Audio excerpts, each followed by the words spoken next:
Do it.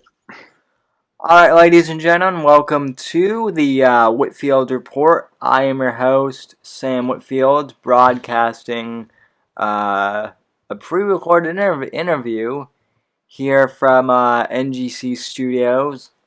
And joining me on this special Tuesday edition of the show is my good buddy Sean Semanko of Versa Media. And if you guys tuned into the podcast on Saturday, we actually had one of Sean's co-hosts for Real News, Dictator Phil.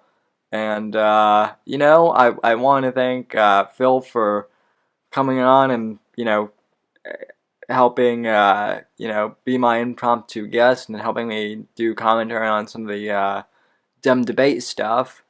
But Real News wasn't on this past weekend, and the reason why is because Sean was at CPAC, and so Sean actually offered to come on the podcast and give me a bit of an exclusive on his CPAC experience, which I really appreciate. Sean, welcome back to the Whitfield Report. How are you? Pretty good. I'm drained from CPAC and actually, oddly enough, want to be back in D.C.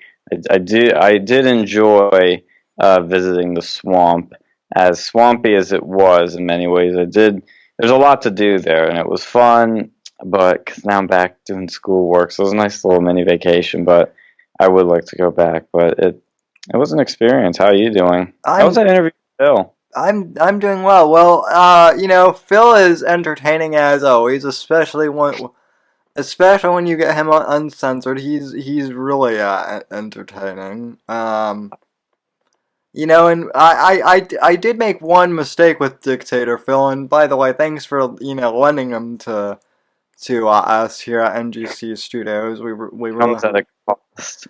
well. I fed him after midnight, and that's the problem. That's the problem. You. In fact, Alex even told me, Sam, you can't feed Phil after midnight, and I made that mistake. But no, in all seriousness, it was a pretty good time.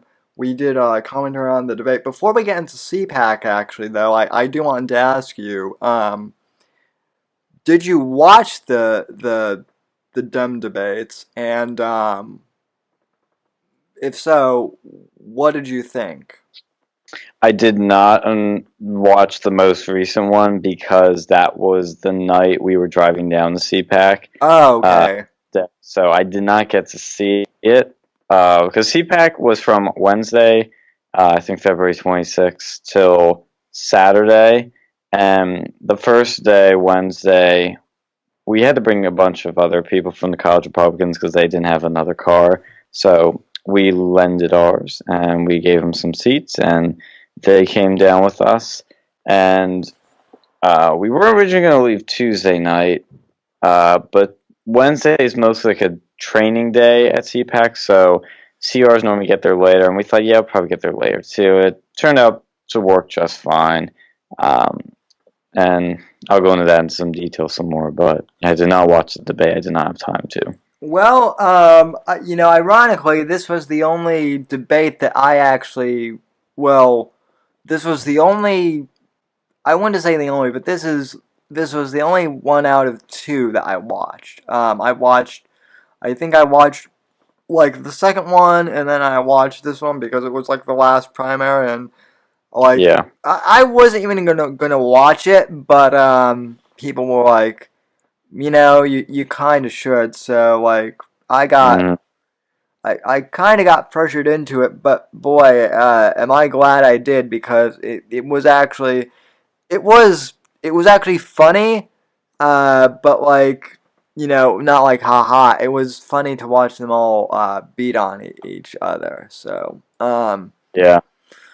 but you had the far more interesting experience this week, which was CPAC. Now, for those who are relatively new, might not have listened to the previous episode with Sean, I recommend that you do that. You were on about a month ago. But why were you, first off, had you ever been to CPAC before? And, Mm-hmm. oh, so this wasn't your first time.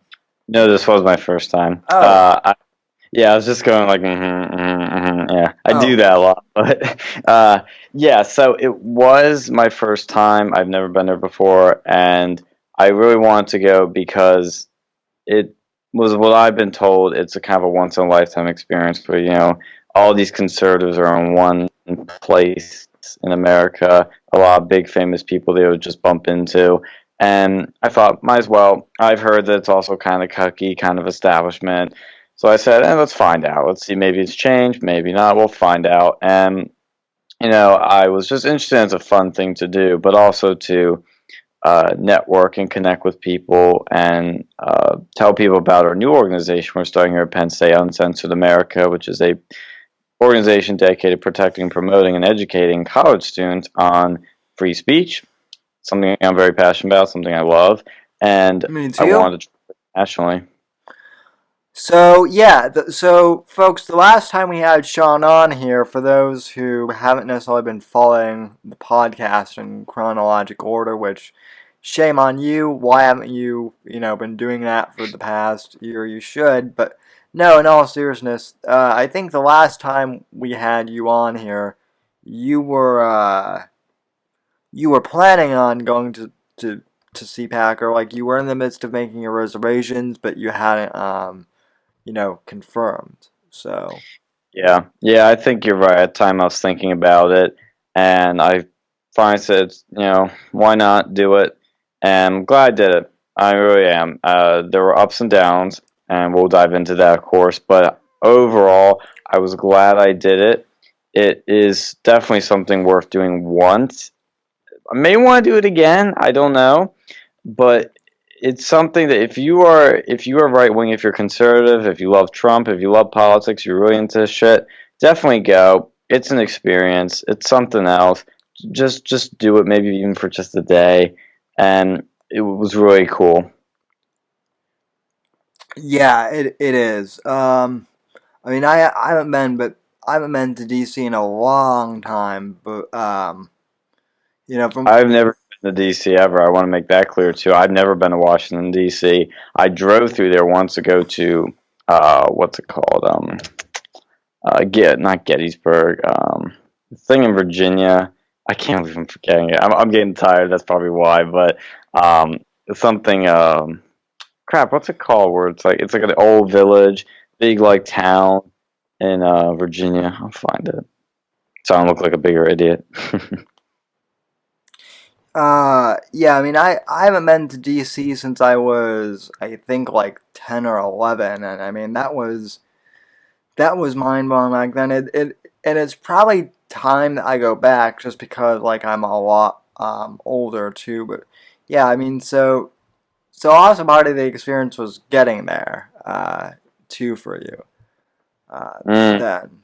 So that must have been cool. So I guess I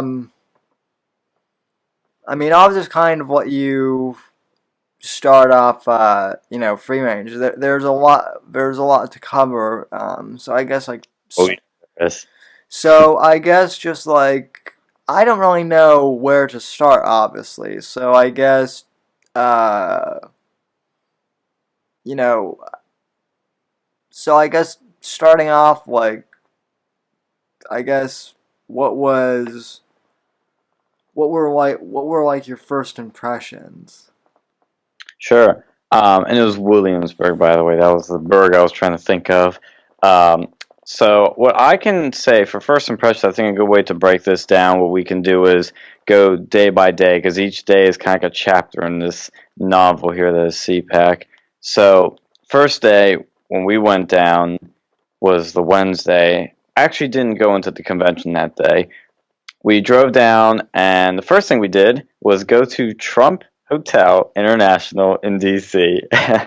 We started it off with Trump, and I have to say, if you've never been to this hotel, it's in the old post office. It was renovated, turned into a Trump hotel. It is a must-see attraction in DC. It is unbelievably beautiful. When you walk into that, first when you walk up to it, you can't miss it because it has this giant clock tower on it. And when you walk in, first, there's the limos pulling in, all the rich cars coming in, and there's valet parking. They hold the doors open for you, and you walk in. There's like this little kind of small hallway. Um, after through doors, there's like a horizontal hallway, and then once you go past that is the main lobby, the main big attraction. And when you walk in there, I forgot to film. Well, actually, I was thinking about filming my first impression because I wanted to see it on film, but I ended up not doing it because I didn't know what the filming policy was like there. So I walk in, and my jaw just dropped. It was gorgeous. It is the most beautiful hotel I've ever seen. It is unbelievable. And I've been to a lot of hotels. I've traveled a lot of places across the country. I've traveled to Michigan, Utah, Arizona, California, Seattle, a whole bunch of places. Never seen a hotel this unbelievably beautiful because it's got this big glass sort of ceiling, at the top of it where the sun's coming through. I mean, it was a little darker at this point and it actually started to rain. And I had my MAGA hat on and my suit and everything because we thought we were going to be going to CPAC, or we thought we were going to. There was also the after party we're going to go to, which is really fun. I'm going to tell you guys about. But I'll ask you about that too. yeah. So. Oh, absolutely. That is. I'm saying it's gonna take a bit, so I'm gonna try and run through as much as I can. But Trump Hotel, though, like you walk in, there's all these people sitting down, and it's got music playing. It's very airy. It's just got a beautiful, nice atmosphere. It makes you feel like that you like not only is this an expensive hotel, but it's just a wonderful place to be. It's a warm, welcoming, nice, just totally cool experience. It is something like I've never felt before. I was just literally when I walked in, my girlfriend and I walked in, I literally went, "Oh my god. Oh my god." I was just like that. I was just so shocked. I was so in awe at the beauty of it. I mean, I can't emphasize enough how breathtaking it is. And we walked around, took some pictures, and then we walked out. When my girlfriend didn't want to leave, she wanted to stay there. And I was like, "We're going to stay in this place one day." We both looked at each other like, "We're going to get enough money one day. We're going to stay in this place. This is just unbelievable." Yeah, And so we went, and it started to rain, so we went back to the car. Yep. yeah. That it's funny that you mentioned that and the architecture of the Trump Hotel, because uh that's actually how I felt when I was in New York City the last time, which was Mhm. actually in 2016. It was in the it was in the it was like in the early summer of 2016. So I think at that point it had just become like it was down to Trump and Cruz for the primary. Like Mhm. it was between those two, and like at that point everyone knew it was going to be Trump, right? Mhm. As the nominee. So uh, I went. I was with my mom, and she like decided she was going to go shopping somewhere, and we were right by Trump Tower. So I'm like, you know what? I'm gonna stop in to Trump Tower because who knows? This Yeah. you know Trump might actually be president, and I've never been in here before, and like this will probably be the last time I get to see it before it becomes like heavily guarded and whatnot. Yeah. Which by the way, I was right, because now, from what I've been told from friends that live in New York City, you can't even get onto that block anymore without like Secret Service and like full bodied SWAT. Uh, Oh, really? yeah, like that whole I forget exactly where, I forget the address of Trump Tower, but like that whole block in Manhattan is now like under heavy surveillance. Oh, Obviously. But yeah, I went into Trump Tower, and I was like, even seeing it like on The Apprentice, and even like seeing it in media.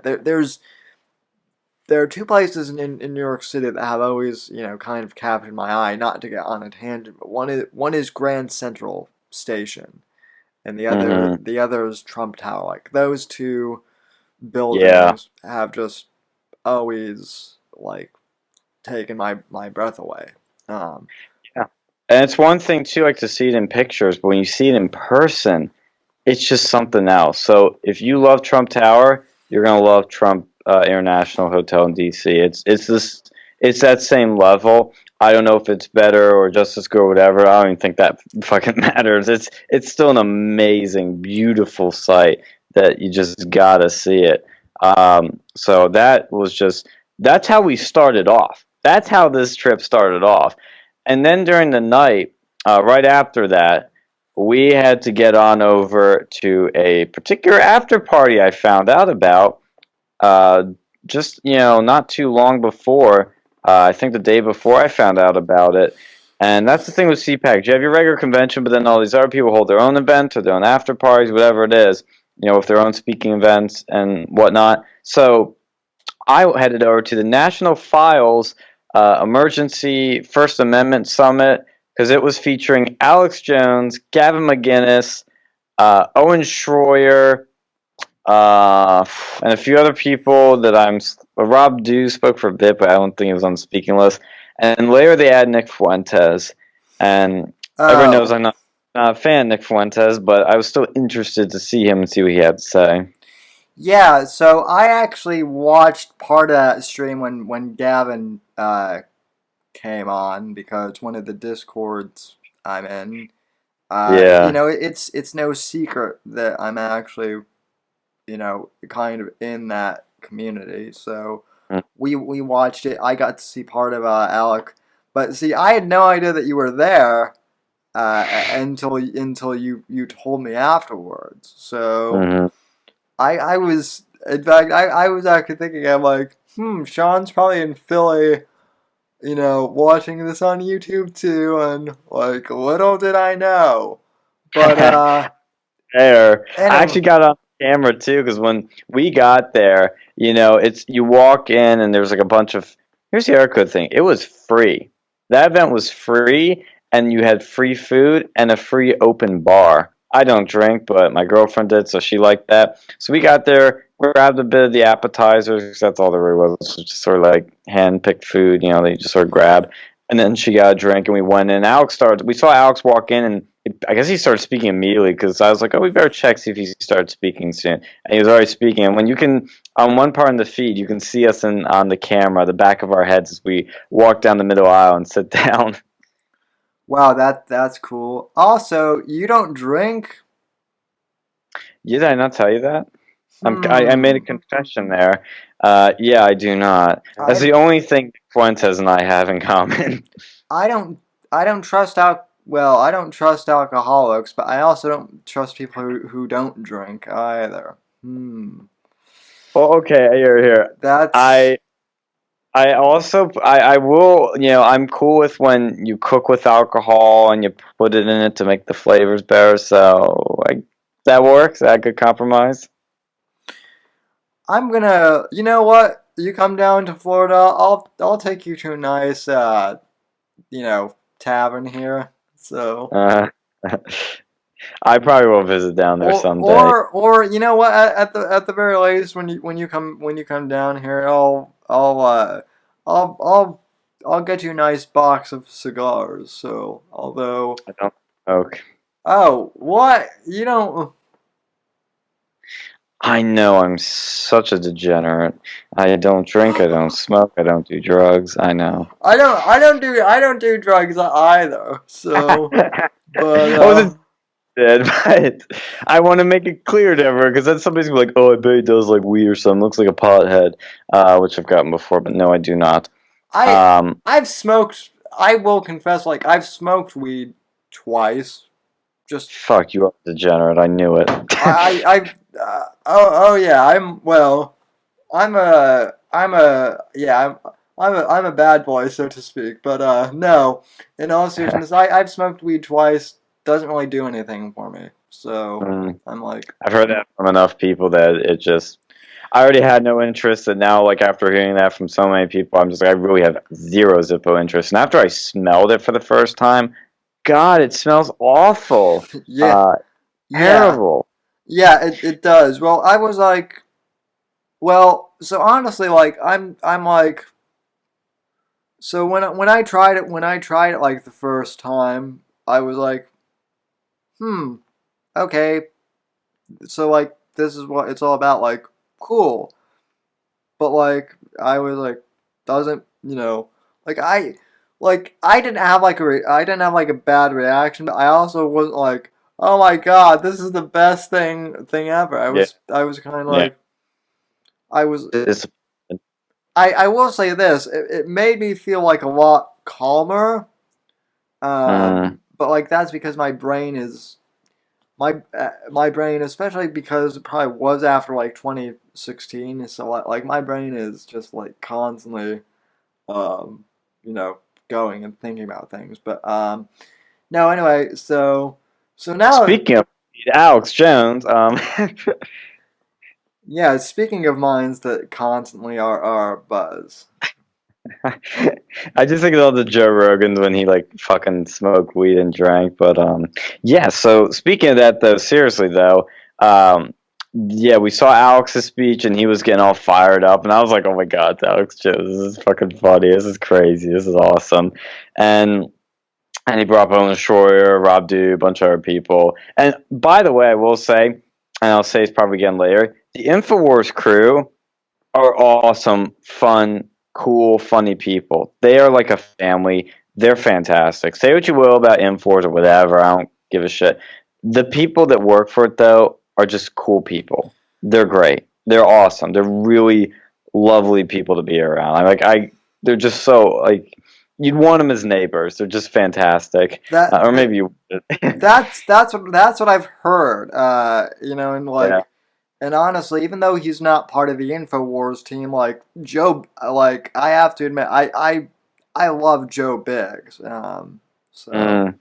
Yeah, because I um, think it's for TV. But when I say you wouldn't want them as neighbors, I meant that there might be protests out there every day that you'd oh have to yeah, deal with. well, But the thing is, though, they didn't. I think they had some sort of security there, and there were no protesters there. There was nothing, and they made the event location pretty public. But hard as shit parking at it. Oh my god! It was at this hotel. It was raining. It was dark. My girlfriend and I. DC. This is the thing about DC. I don't know where the fucking park in that place. There are all these signs. They're like, you can park here for this amount of time, but right next to it, you can't park there. It's so fucking weird. It's like literally certain spots where you can park, and then right yep, next to it where you can't. And the fucking signs make no sense. They'll say 2 hour parking. I'm like, well, does that mean I can? And it says from like 8 a.m. to 6 p.m. So I'm like, can I not park for 2 hours after this? Or is it free? Is it unlimited? Like, what's the deal? Am I going to get towed? So we asked, thankfully, there were two people walking by, and I checked with both of them to be sure. And they said that, like, yeah, you'll be fine. Don't worry about it. You can park there. And I thought, yeah, I guess they're right. It made me nervous because it's a new town, and it's my girlfriend's car that I was driving. So didn't want to fuck that up. But we found a parking spot somewhat close to it. It was like actually a good spot. We lucked out because somebody was like pulling out or something. So we got that. But holy shit, that was my two biggest hates about DC, or three biggest. We're already moving up there. One, the swampiness. Two, expensive. Everything's fucking expensive. The food, just outrageous. And parking sucks. It is terrible. You can find it. It is there, but you just don't know if you can park there half the time. Because when we parked for the Trump Hotel, we had to walk quite a ways. But back to the event, though. Alex did an awesome speech. Owen Schroyer he was cool. I hadn't seen Owen a bit before. I've obviously seen a lot of Alex. I've seen Owen a little bit. Got to see a lot of him during this event, which I'll get into. But Gavin's speech was fucking hilarious. It starts off with him doing a skit, of course. He always does this with his speeches. He's like getting up and he trips and falls. And at first I was like, oh shit, Gavin fell. I was like, no, it's a fucking joke. I know Gavin. And Alex goes like pretending to beat him up. And then he comes up and he's like reading the bottom like part of his speech to conclusion. And and that was funny. And then this is the best part, and this is important later, so remember this. Then his assistant Ryan comes up and pretends to give him some coke, and Gavin does it, and then he has a beer with him, and so then he gets fired up. His speech was fucking hilarious. It was killer good. I think he winged it. I think he did off the cuff, but it was fantastic. He's such a talented, funny guy. Love the guy. I mean, I really have loved him before, but I really loved him after seeing him in person. And I was fanboying, fangirling, whatever you want to call it, like seeing him there. So that was cool. And after Nick Fuentes spoke too, and he was all right. I mean, I agree with him on quite a few things, but there's just some things he goes too fucking far. I love how you go how you talk Alex and Gavin, and then it's like, oh yeah, Nick Fuentes spoke too. So Yeah, so yeah. Well, because you see, here's the thing. There were about, I'd say, at least 100 people in that room. It may have been more. I didn't count too well. There was a good showing, and there were some groypers there. They were pretty silent through all the other speakers. When Gavin spoke, there was definitely a lot more energy. When Alex spoke, there was a lot of energy. When Nick spoke, the groypers were pretty vocal. oh yeah. They do this everywhere. They're a small but vocal group. But again, that was a fantastic event. It was my first impression of this whole CPAC experience. Not even at CPAC yet. And I loved this event. It was fun. It was great. It was free. Thanks to National File. They did an amazing job. And thank you to Alex, too, and the InfoWars crew. And it was just a fun event. Loved it. And that was my first impression. I said to my girlfriend, I was like, this will probably be my favorite part. Turned out not to be. It was one of my favorite parts, not the favorite part. I don't have a the favorite part, actually. That's the cool thing, was it was one of my favorite parts. Amazing way to start off. Loved it. No regrets. Just absolutely loved it. And at the end of it, I got to meet Ryan quickly. He was totally cool, normal dude. Like, just totally cool. And, we had a quick conversation. I didn't want to keep people for long. And then finally got to meet the G-Man himself. And he was he was typical Gavin. I mean, he said during his speech he hates selfies, and I already knew that before he said that. So when I went up to him, I shook his head. I said, "Hey, thanks, Gavin, and don't worry, I don't want a selfie. Like, I want to make that clear to get on his good side." But he was already taking selfies. That was a funny thing. He bitches about selfies, but he was taking them, making funny faces. So I shook his hand. And I mentioned that we brought Starground Avocado, and the liberals threw their, made big shit about it, because I forget something he said or I said, but we had a little back and forth. At one point, he couldn't hear what I was saying. He was like, What'd you say?" And I was trying to say I forget even what I was fucking saying, but it doesn't matter. But I was trying to say something, he didn't understand what I was saying. It was probably my fault, because I was tired. Long day, drove 4 hours, so my speech wasn't the best. After talking in the car for that whole time and talking to my girlfriend the whole time, going to Trump Hotel, all that shit. So he was fantastic. He's just Gavin. Like, he's so authentic and just blunt. He's kind of that tough love sort of dad, if you know what I mean. Where he'll Yeah. just like throw you in the pool and be like, "All right, son, sink or swim." But if you actually start drown, you can't swim. He'll like be like, "Oh shit, I better save my kid." Oh no, he's that kind of type. He won't just throw you in a pool and like if you drown, you fucking drown. Yeah. And he will he's still got that tough love in him. That's kind of my vibes from him. I really do like he is exactly what he is on camera. Like the same dude. It was awesome. And then we went back to our Leadership Institute dorm. That's where we stayed. Thank you, LI, for providing that. Best deal. Cheaper to go through them than anybody else. It was $20 less than a CPAC student ticket, and they gave you the dorm to stay in. Great deal. So that was one. I should have gone with them if I was going to, and so I sent you the link. I remember. I think you saw it, but if you do plan on going again, go through them or going at some point. I'm talking about myself, I guess, accidentally there. But if you do ever plan on going, go through them. we definitely should. Also, I've got to drop the dime on one of your professors, or one of your assistant professors, I should say. Yeah. Your teacher, Jeff Hamill, used to be a conservative, and he actually he actually went to CPAC a couple of years ago. Yeah. Cool. So, hi Jeff. I know you're watching and or listening to this. So, Hi. yeah. Um, but anyway, so yeah, from what I've heard, the kind of like the extracurricular events, I guess as they call them, are you know interesting as well. Now, Oh yeah. do they still have CPAC at like the Gaylord Hotel? Yeah, it is. CPAC is at the best named hotel in the world, the Gaylord Hotel. You need to change that fucking name. I'm sorry. It's just actually don't change it because it's just hilarious I now. But Yeah, and I wasn't even thinking of it like that, but yeah, as soon as I said, I was kind of like tee hee. Um, so, you can make so many jokes. Like when my one friend went with CRs like years ago, they stuffed like 12 guys in a room because it's fucking expensive, and they rooms were limited, and he said yeah, it lived up to its name. So it is at the Gaylord, which is in Maryland, National Harbor, Maryland, which is a cute, beautiful little town, I have to say. And we ate every night. It was funny because it's so fucking cold. I mean, the wind there, because you're right on the water, the wind is brutal. I mean, it's probably the most brutally cold wind I've ever felt. So, what we did when we ate there, we went to the closest and cheapest restaurant we could find. So I think it's the Brass Tap. I'm gonna check that because they were such a nice restaurant, like nice people working there. They were just really wholesome, and the food was fantastic, and it was affordable for DC area.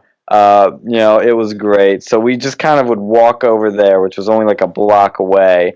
But on the second day, that was our first time at CPAC. That's when Pence was speaking. I'm not a big Pence guy. Like he's cool. I love him.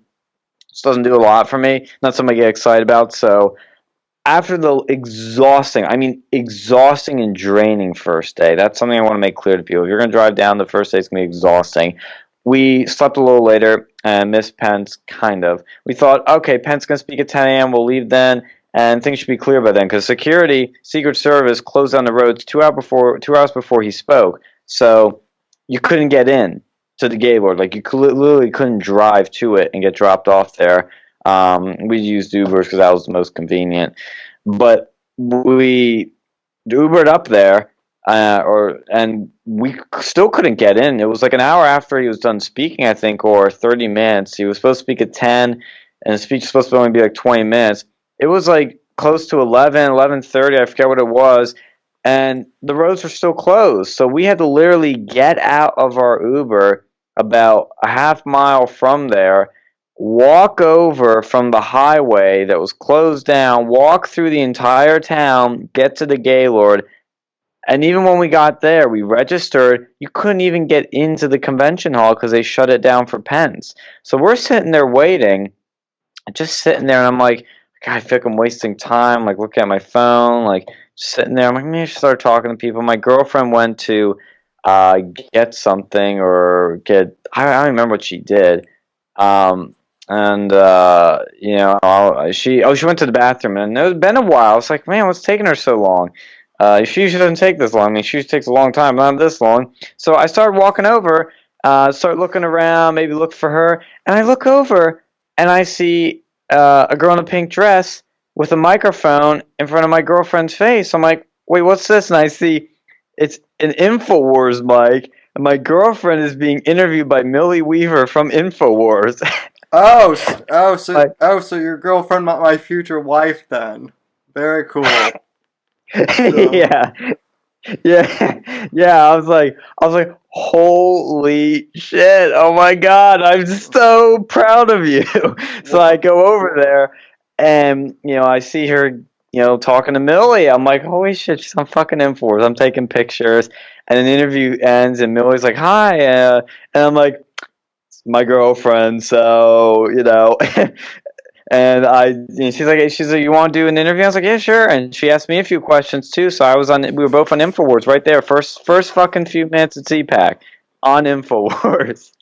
It's crazy. Oh geez, you should be glad I wasn't with you because my first question, because if she had asked me, I would have been like, "Can I interview you?"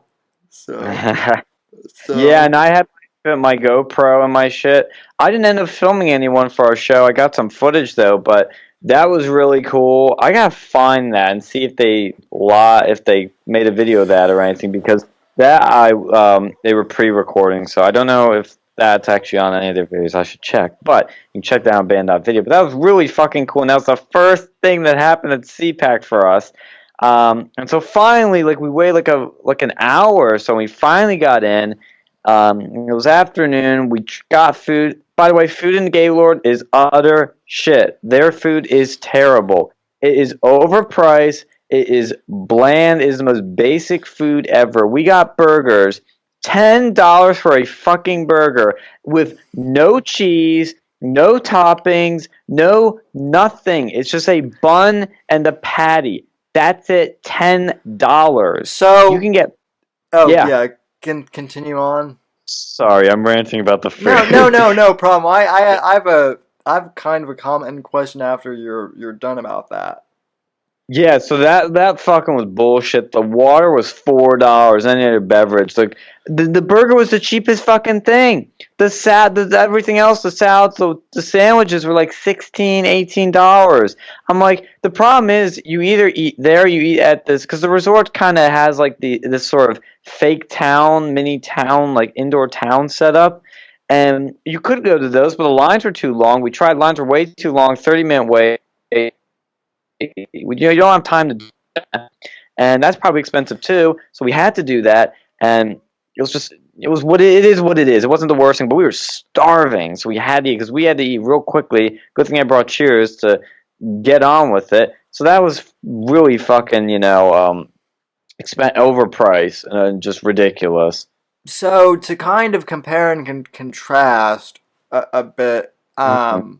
so I think you and I knew each other at this point. In fact, I know because we had talked about it. But I would, Uh-huh. but like earlier this past summer, I went to Memphis. I went to Memphis, Tennessee, with some of my buddies for YaleCon, Uh, which is basically like the libertarian equivalent of CPAC, and uh, yeah. it's just so. First off, I have to ask you: was this your first big political convention that you'd? Yeah. Okay, Yeah. This one I've really been to ever. this was my second. Actually no, my third, because the first two conventions I went to were back in high school when I went to the Western Conservative Summit in Colorado, which that's a great convention, by the way. Hmm. And I can tell you more about that off air. But when I was at YaleCon, I had a similar experience. The lodging that they put us up in, no disrespect to the people who run that part of Yale. I mean, they did the best they could, but still, it was like right by the airport in Memphis. So it was like, it was like, Loud. yeah. Um, Yeah. and it was also like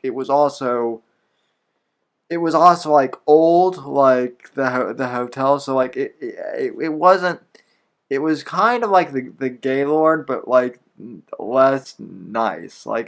They basically they basically put us in at like a Marriott. Well, no, it wasn't even a Marriott. They put us in at like a Hilton, in suite. So like it was kind of like an economy hotel basically. And then the one thing cough button. Um, Yeah, I turned off the mic there. I'm such a pro at this now. I know to do that. oh yeah, so am I. I can just do sneeze, That's but it. Yeah, there you go. So you know you're the shit at this now. anyway, yeah, so basically the food at YaleCon was uh, like none of these conventions have very good food, and yeah, it was overpriced as well, and the seating was horrible. But yeah, I mean, I see you're talking how expensive the food is, and I'm like, that's pretty much par for the course at these conventions, I think. But Kind of is the thing with all these. And the thing too is we saw Trump Hotel before the Gaylord, and the Gaylord is a massive hotel. I mean, absolutely massive. It's made for these conventions. oh yeah, It did me though. It did not impress me that much. Trump Hotel, even though it's smaller, impressed me a hell of a lot more, and it's because of the beauty of it and the fanciness of it. The Gaylord isn't that fancy. It's actually kind of when you look at it, the details of it. It's I don't want to say cheap, but you can tell they. It's kind of the fake fancy, if you know what I mean, where it's like yeah, trying to look, yeah. but it really isn't. Oh yeah. No, I've been to those hotels, so yeah. I mean, I've been to those hotels where it's like fancy, but it's actually like it's like the Marriott down the street is actually nicer than this, or something like that. Um, Yeah. but at any rate, so yeah, I mean, obviously, it sounds like the food and the fare was about to be expected, which was mediocre. As someone who has done this a few times. And I Um, brought peanut butter and jelly and sandwich and like bread because we were planning on making sandwiches and packing them to bring with us, but I didn't know if they allowed bags. And I still don't really know if they allow bags because I didn't see anyone with one, but they give you tote bags in the convention so you can like pick shit up. So maybe I should have done it, but see, whatever, you know. We see, did what we did. see, you're responsible. Me and my buddies were like, well, what do we need to bring? Oh, we're gonna stop by the convenience store and what do we need? Yeah, Beef jerky, Slim Jims, junk food. beer, beer, more beer, more beer, Yeah. more beer after more beer, and then oh yeah, cigarettes for the one guy who smoked. So yeah, like so you guys are being responsible, and we were just all degenerates. So We were just being poor ass college students. I mean, that was like oh I should yeah, check some on this, but I think the Lyfts and the Ubers would cost the most, other than yeah, it probably was the biggest cost. But because that's the other thing, figuring out the fucking metro and the bus system, nobody knew how the fuck you get on the bus, how the fuck you get on the metro, how the fuck you use the CPAC show. Nobody fucking knew. I had no way to find out. Nobody told us shit. The CPAC site didn't tell you shit. So I finally found out you had to take a bus to get to the metro, or you walked, and then you had to go on to like another bus or another metro. It made no sense. It was too complicated. We didn't have the time for it, so we just Ubered there. That's the best way to do it, but depending on the time and the traffic, the Ubers and Lyfts can be quite pricey, so we would have to wait a few minutes to see if it went down. But once we got to the convention, though, we walked around for a bit, and I was waiting for the Jacob Wohl press conference that was going to be at noon. It got moved back a bit, and that was where Jacob Wohl was going to drop some documents on the Roger Stone trial, and a bunch of other things. So I went there, and I saw Jacob. I interviewed him on our show on Versa Media, Real News. We interviewed him, so you can check that out on our channel, of course. And selfless plug right there. And so I had trouble finding him at first, but when I found him, I went up there and I saw him giving his little press conference. There was a decent crowd around, about like 15 people. And Jared Holt was there, and Will Summer, two far left reporters. One of them's Antifa, to my knowledge, or his Antifa ties. And I saw Gavin McInnes there. I was like, oh shit, it's Gavin again. And Ryan was there, and they were filming. And I then see Gavin, because I came kind of right at the little after it started, and I hear Gavin just say, "And you're a fucking liar." And I'm like, "Oh shit, what's going on?" So if you follow Gavin, you'll know what went down with that. And it was some bullshit. But the TLDR is yeah. I some wanted left. I wanted to ask you about that actually. Yeah, So what? Because I saw it a little bit, but I was kind of out of the loop. So for people who didn't even see what happened, what went down, and what did you see as like an eye on the ground? That's what I'm curious about too. Like I said, I'm not gonna lie, I didn't see a lot of it going down at first, because I was listening to Jacob, and I was hard finding it, so I got there a little later. But from what I did see, um, this reporter was going after Gavin big time, um, and we were there, and I saw something. What's going on with that? And then, as everybody's starting to, because the press conference ended, I Gavin did an interview, I think, with Project Veritas or somebody, and as everybody was starting to leave, no, go Gavin interviewed Jacob. Sorry, Gavin interviewed Jacob, and everybody was starting to leave, and I see these two big, hotel employees there, and I'm like, oh, that looks like some serious business right there.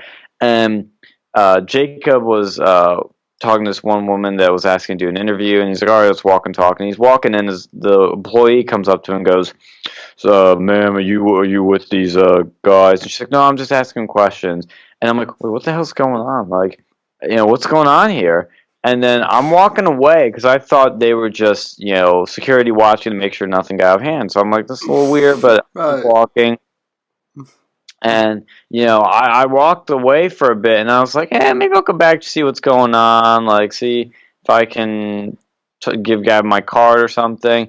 And I then see, a bunch of, Gavin, like, I think he had, like, his phone up, and the security guard dude had some papers blocking him. I'm like, oh, some shit's going down. So I pulled over there, and I'm watching Jacob Wool and Gavin McInnes getting kicked out of the fucking convention. I mean, they weren't even technically in the convention, too. They were just in Whoa. the hotel lobby.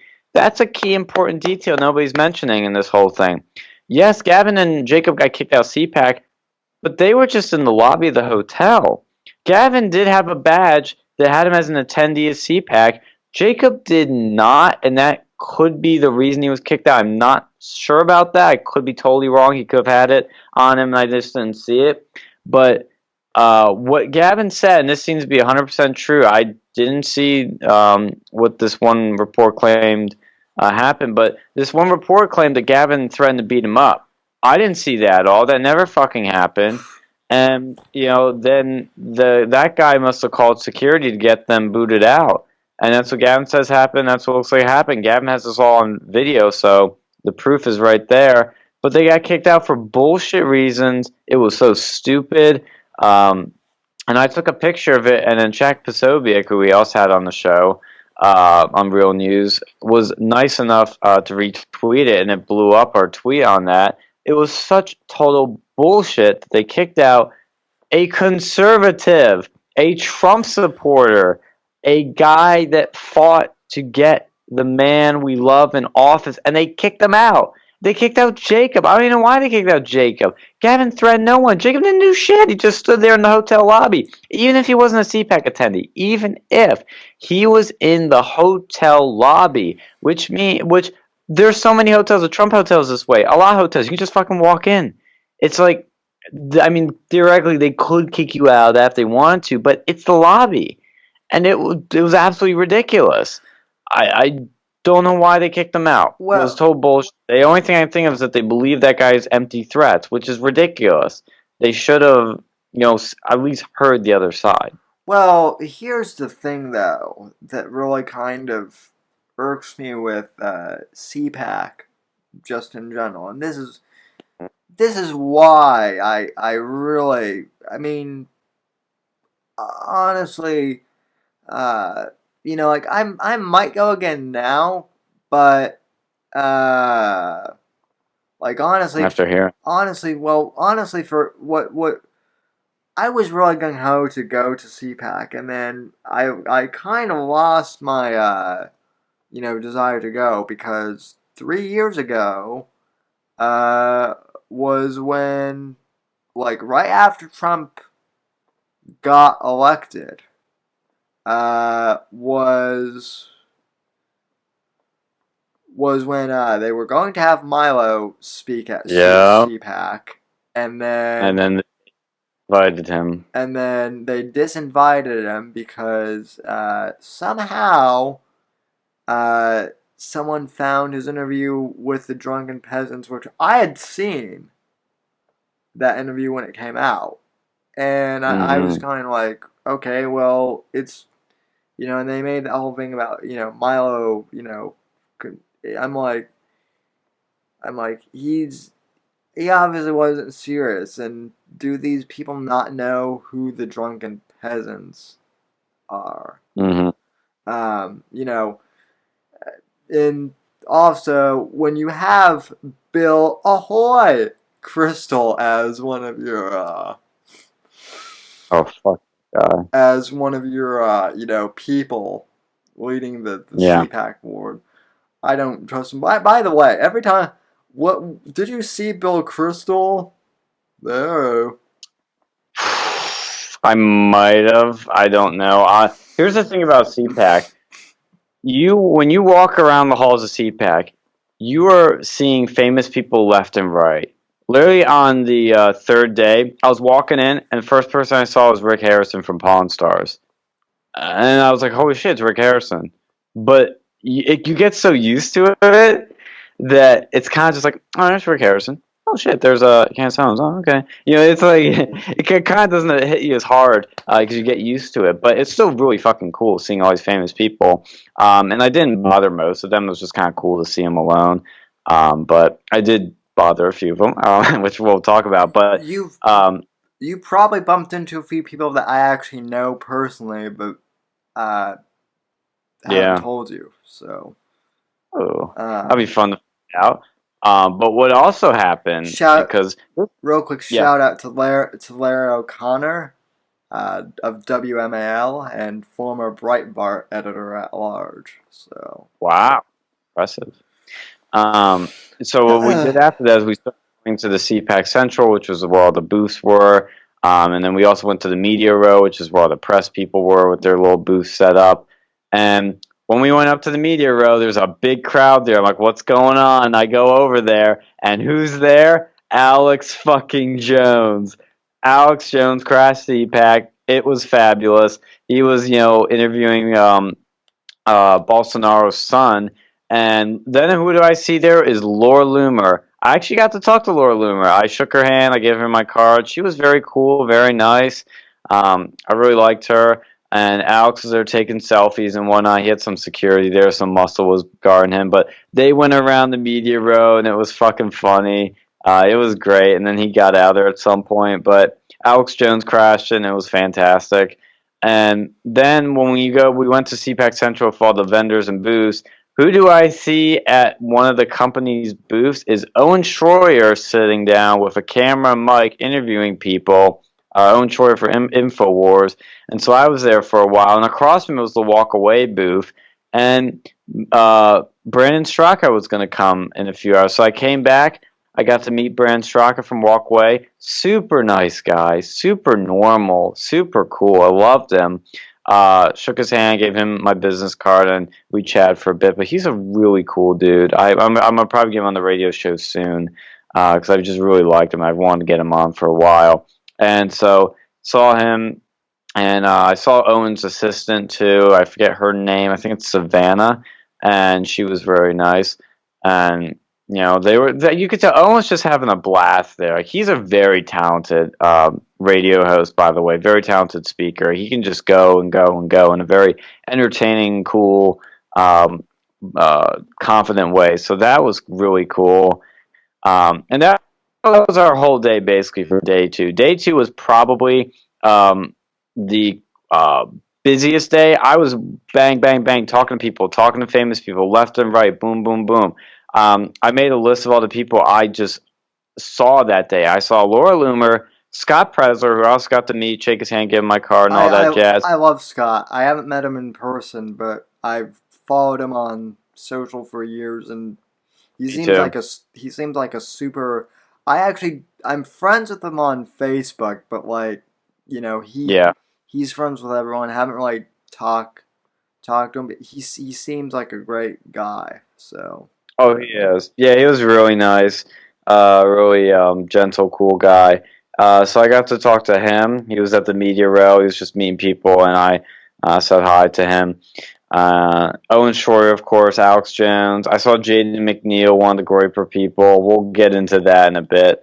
Because I didn't at first recognize some of these Groypers, but I did see Jaden. He was at one of the after parties. I also saw at the after party, because there was a second National File after party for Alex Jones's crew. Alex was not at that one, but Owen Shroyer was at it. Gavin McInnes was at it again. Jaden McNeil was there. Nick Fuentes was there. Wherever Nick went, the Groypers followed. Of course. Like, literally. Yeah. And what was crazy was all of the Groypers, or a lot of them that you would see at these university stops that Charlie was doing, and they would ask questions, were at this fucking event. I recognized a few of them. Patrick Casey was there. The guy that used to run Identity Europa and asked one of the questions at the Groyp Charlie at one point. He was there. I didn't quite recognize him at first, but he was in this crew. Jaden McNeil was there. One of them that I actually did talk to was one of the ones that asked Dan Crenshaw a question on some radio show or something. Oh, yeah. I forget what it was about. So I experienced a Groyper.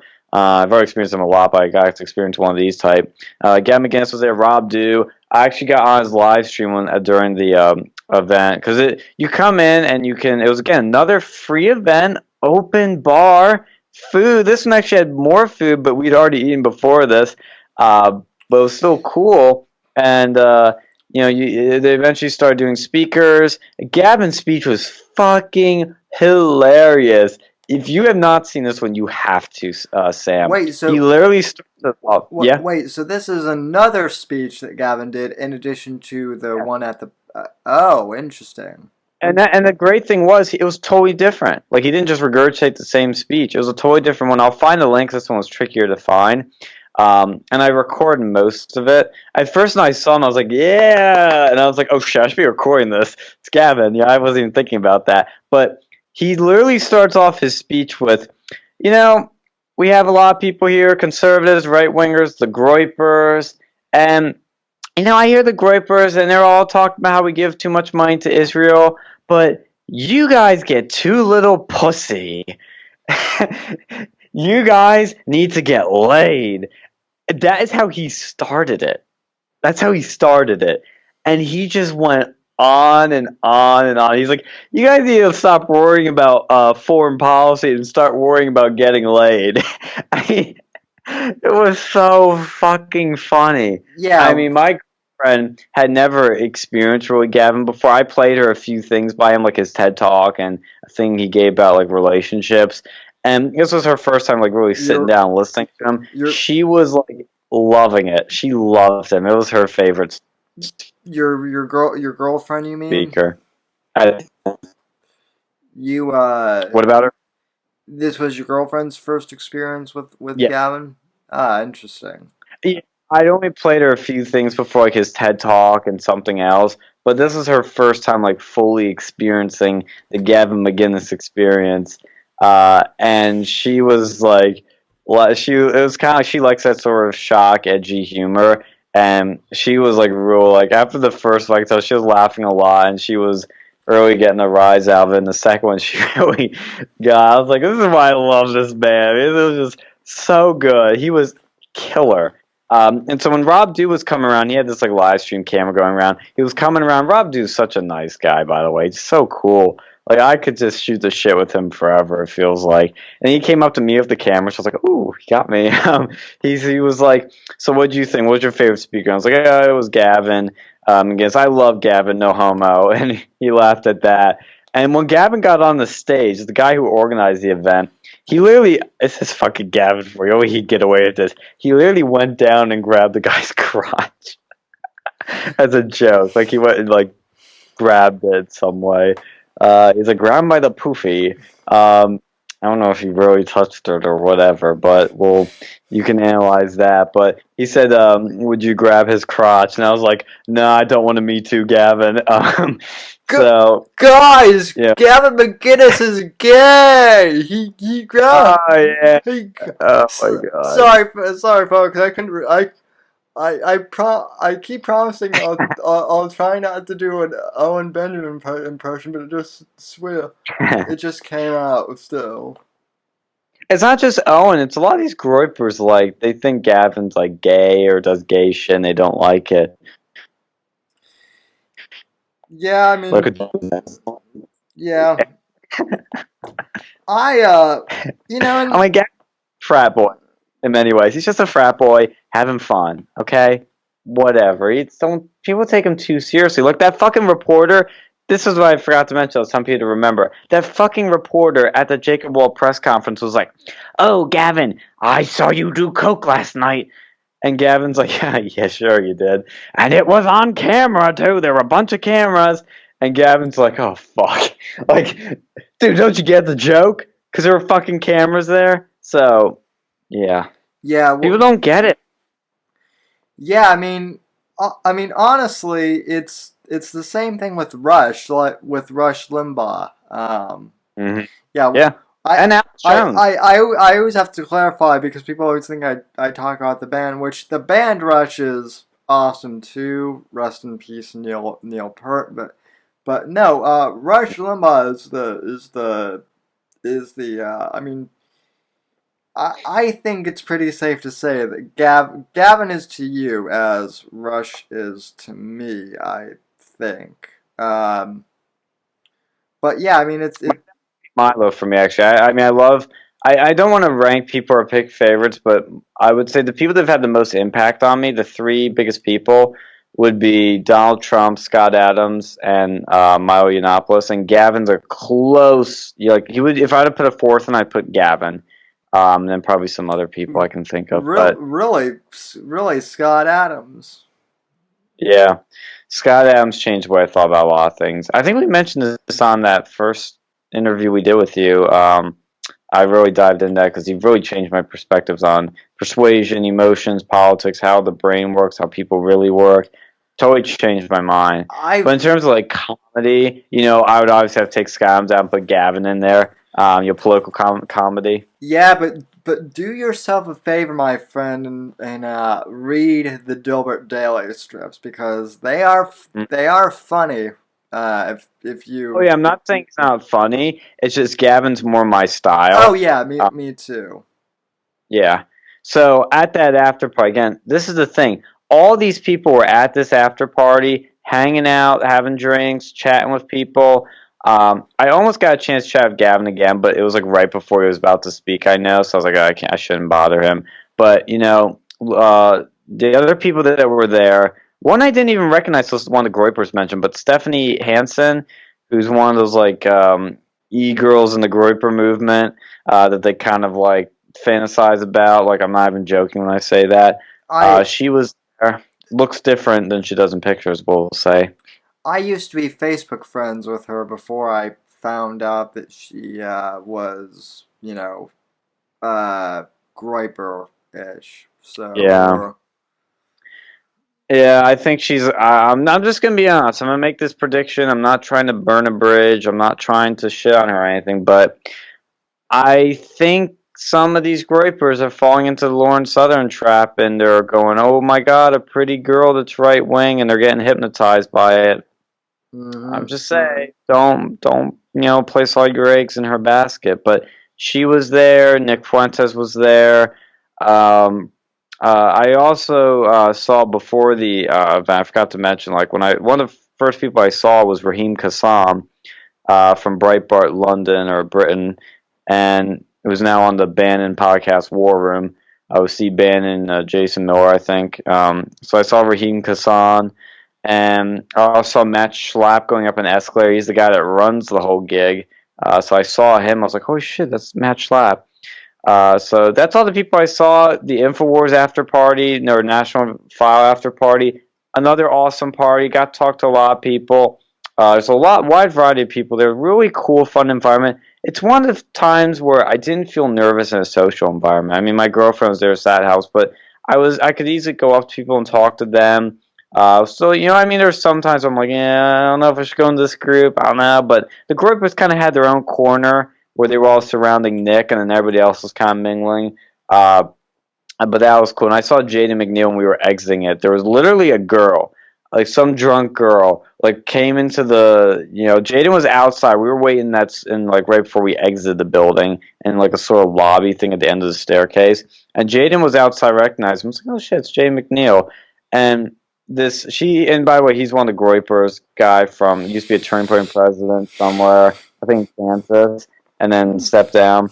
But he was outside, and this girl comes in, and I mean, people remember this after a few drinks. The guys were a little tipsy, and the girls were a little tipsy too, and whatever. She comes in, she goes, "Oh my God, Jaden, I love you," or something like that, or it was one of those like lines where she was kind of just like, "Oh my God, Jaden, huh?" I was like, "Oh my God." He was just looking at her like, "Oh." Like he didn't know what to think. He's like, what do I do with this girl?" And it was just funny seeing that. And I know what he was feeling like. It was kind of just like, what the hell is going on? This girl was just like sort of fangirling over him. And so I grabbed my girlfriend. I'm like, let's get the fuck out of here. This is getting a little, this could get a little out of hand, this scene here. Because there was a lot of guys that drunk quite a bit of alcohol. A lot of Groypers that drink a bit. Probably, So I was like, let's get out of here. probably took some other substances too. I was going to ask you a question. You kind of ruined my setup though. I was gonna ask how much coke did you do at the after party? But obviously you don't do you ruined my bit early on, so Oh, like Gavin McInnes, Ryan gave me some coke, and I, behind the podium, just went, if anybody knows singing, got my hit in. yeah. If anybody can fucking tell that's a joke, and what Gavin did was a joke. Yeah, I mean, he's admitted that he used to do, read He's done in the past. read the death of cool people, or do what I did, get it on Audible if you're like me and like to listen to shit instead of read it. Yeah. So, And last thing I'll mention, too, was Owen Schroyer.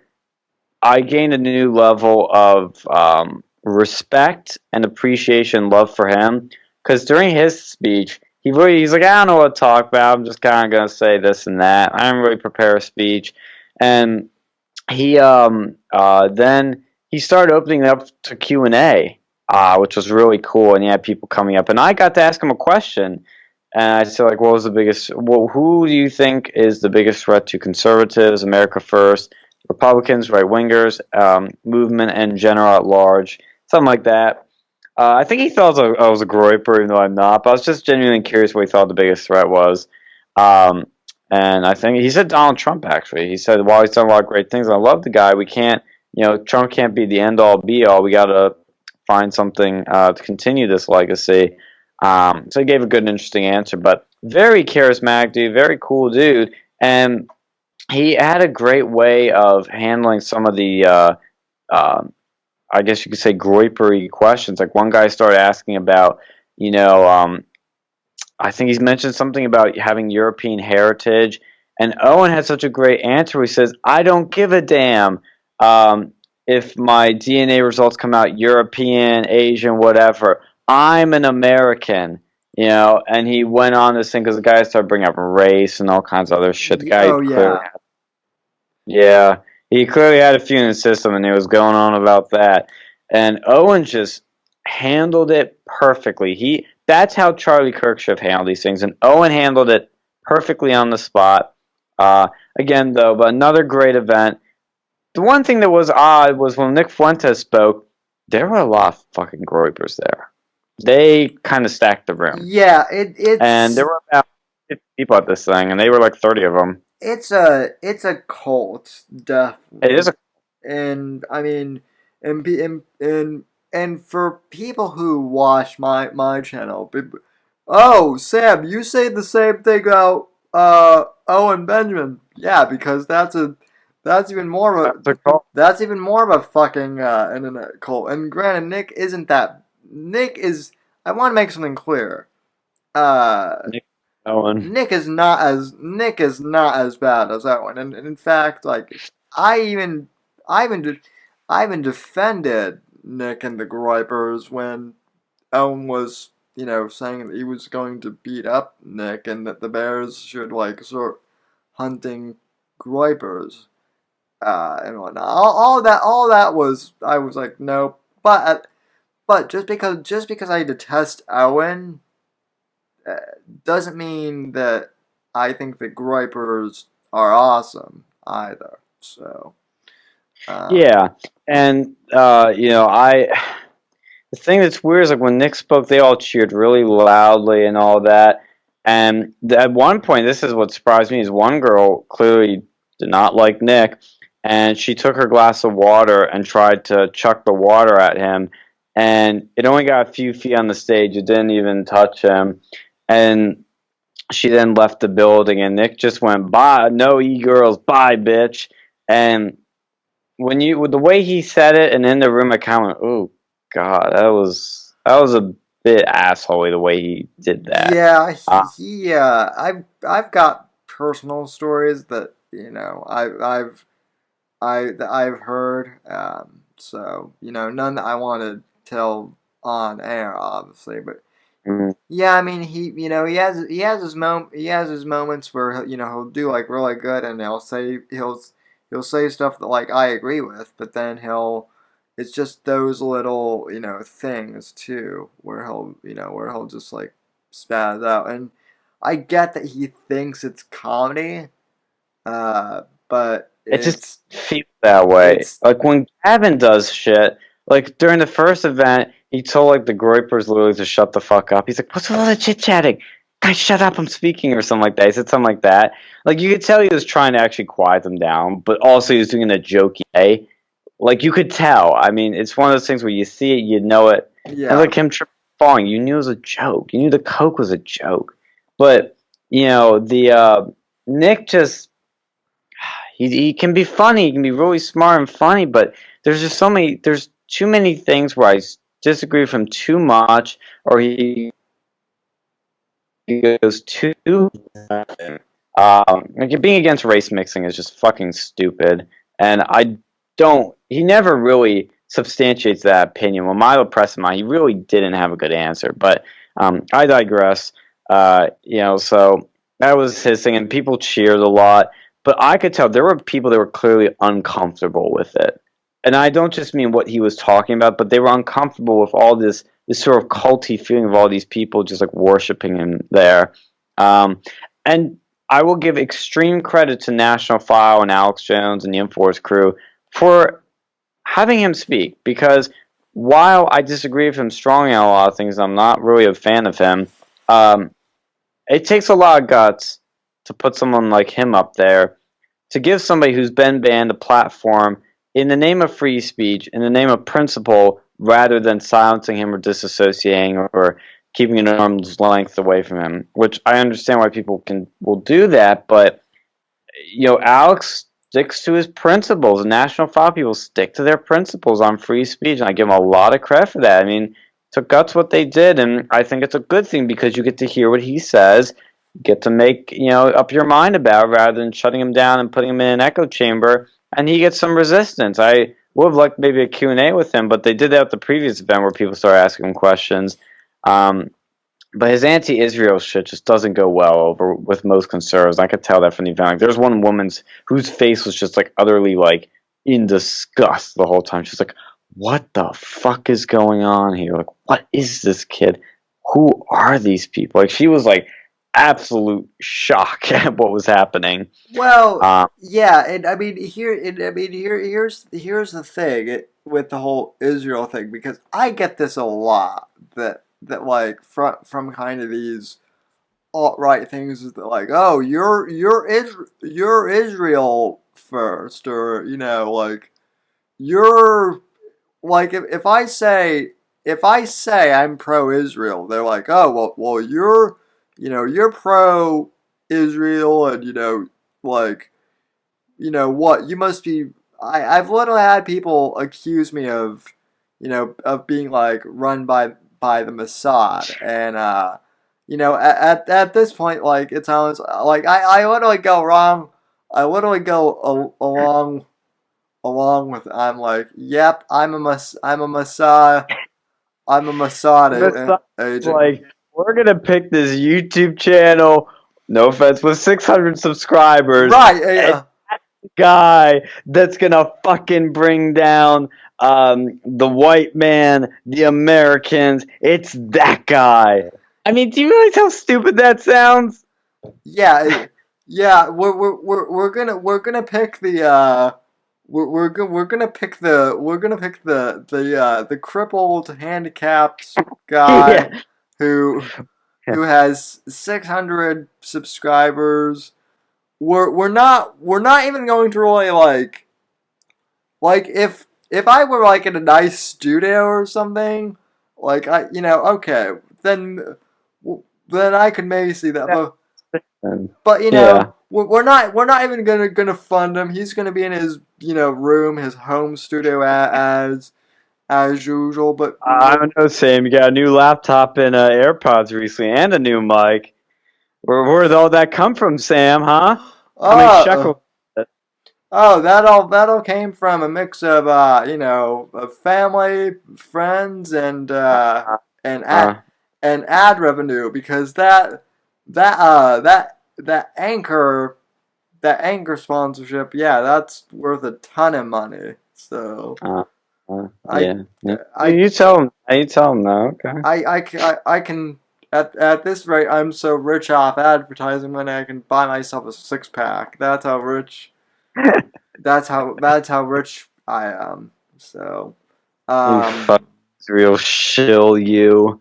yeah, but I mean in regards to the whole Israel thing, I'm like, look, I don't have a dog in that fight either way. Yeah.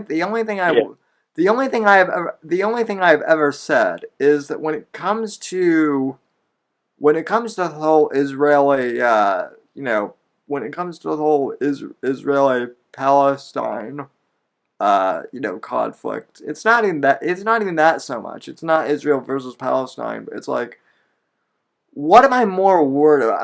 Am I worried about Jews who wanna just bank, or am I which that's kind of I'll probably That's racist. Susan Wojcicki will probably ban me for that. Just am I worried about Jewish bankers, or am I worried about radical Muslims who literally want to blow people up with Yeah. and it's like, I'm gonna take the Jewish bankers instead of the suicide bombers. Like if we're going after stereotypes, we might I might as well take the one that doesn't want to kill me. So, but yeah, Yeah. it's I know interesting. what you mean. Like Israel, I don't care about that issue so much. I genuinely don't. I'm not saying that to, oh, you're a cuck, you don't want to take a side. I've said I'm not a fan of Israel, okay? How many times do I have to say to people, like, I don't want to be spending so much money to them, and I think they do some pretty bad things. But yeah, there's more to this. I don't think the Palestinians are all that great either, and Israel already exists, so let's deal with what we have, two-state solution, hopefully bring some peace, and maybe Israel can be a useful ally. What the fuck's wrong with that position? But no, it's not enough, it's not good enough. You have to be a total isolationist, pull off foreign aid immediately to make these people happy. But I digress on that. I'm going to run through this quickly so my battery doesn't die. I mean, and people will be missing this face in a few minutes, and we'll have to just hear my voice. But that was the second day. Probably the most jam-packed day. Probably the best day in general. It was awesome. I loved it. So many cool people I saw. I must have seen like 20 people. Fantastic. It was the whole package, the whole shebang. But then day three, which is the last main day of CPAC, which was a little slower day for me, but still walked right in. I saw James O'Keefe talking to some people, so I got to see Cool. him. And that was right after I saw Rick Harrison. or so no, I saw Rick Harrison right after. I forget which order, but I saw those guys back and forth. And I love James O'Keefe. Saw Michael Knowles, whoever his name is, from the Daily Wire. At around there. I also saw Tom Fitton from Judicial Watch at his booth. Didn't get to meet him actually because he left right when I was getting there. I saw Matt Maj Touré going down the escalator, and I saw a speech too. Because right after him was Candace Owens, and I thought, oh, I'll check out Candace's speech. Saw her speech, and then I was walking the media row, and guess who was fucking there? I saw a big crowd, and it was at the Epoch Times, whatever that Chinese outlet's called, and it was Candace fucking Owens doing an interview with them. I was like, oh, cool. Maybe she'll come out and I can say hi to her or something. And she came out, there was a lot of people. She was taking loads of selfies, and I could tell she was getting overwhelmed with them. So I was like, I'm not going to ask for one. It's fine. I kind of matured with those things, but even though I would still love to have them with her because I do like her, but she was taking them, so I said, "Hi, Candace, thank you for what you do." And I was so tired this day because I did not have any food in me, or well, I did, but hardly any. I was really tired, so I was just like, "Hi, Candace. Thank you for what you do. Here's my card. If you want to speak at Penn State, we brought Donald Trump Jr." And she was like, "Yeah, okay." She said, "I know," and she's like, "I know, thank you." I was like, "Oh shit, she knew about our event? Cool." But I was really tired. I probably made the worst first impression with her. I'm sorry, Candace. If you're watching this, I'm sorry. I do like you, and I wish I had more energy. But if you saw her, yeah. Sorry, what was that? I was just gonna say, if Candace Owens is watching this, welcome to the Whitfield Report. So. Yes, of course. I also saw because this person was speaking at a panel before Candace. All their speaking slots for these guys, they always get delayed at this fucking thing, and I don't know how or why, but they keep getting those an hour late, for the most part. But Lawrence Jones from Fox News, I saw his thing. I saw him in the hallway. I saw Sebastian Gorka coming on crutches to his booth. And I saw him do some interviews. Mark Lindell, the My Pillow guy, I saw him many times, and I saw him getting interviewed by InfoWars by Owen Schroyer, and Owen was interviewing him. And after Owen did that, I was sticking around for like, oh, InfoWars is back. It's gonna be good. I followed him, and I did something, I forget what it was, and I come out, and I see Owen walking away with a big crowd following him. I'm like, oh shit, what's going on? And I caught up to him, and he's like, InfoWars is getting kicked out of CPAC. We are being banned. And this lady came up to him and gave him no fucking reason, just said, you gotta leave. So InfoWars didn't get a booth. They didn't get media credentials. Owen had gotten a regular attendee badge, approved and everything, and they're kicking him out. All he was doing was regular interviews. He wasn't even pulling any stunts or doing any shock jock shit. He was just doing interviews. He was at one booth that a company let him do that. The company that was the people that ran that booth, they let him do that. They invited him there, but CPAC started kicking him out, and that pissed me off. The Gavin and Jacob thing happened the day before, and now they were getting kicked out the next day. It is so stupid that CPAC was kicking out an influential voice for Trump and the conservative movement, and when somebody asked Gorka about it, he just said, oh, the InfoWars are kooks, and we don't want them here. Fuck you, I'm sorry. I don't care what you think about them. If fucking Antifa people can apply for a press credential and get it, then InfoWars of all people should be getting plenty of them, and easily. So it's so stupid. They should be allowed there. Everyone should be allowed there. Literally everyone.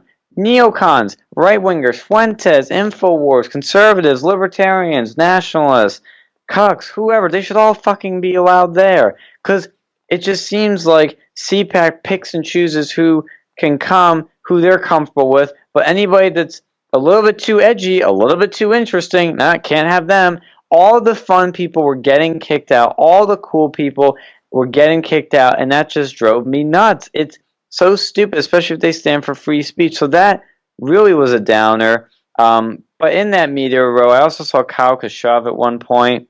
I saw Nuance Bro, who I got to talk to the following day, but I did see him there. Luke Radowski from We Are Change. I saw him when we were exiting the Gaylord. I recognized his voice, and I saw him. And I saw Ricky Rebel, too, who was on Milo's show recently. He was also a celebrity singer. Do an interview at that Epoch time, and I saw him eating with some people on the last day. But that was the third day, which didn't have any after parties. We were like, what the fuck did we do?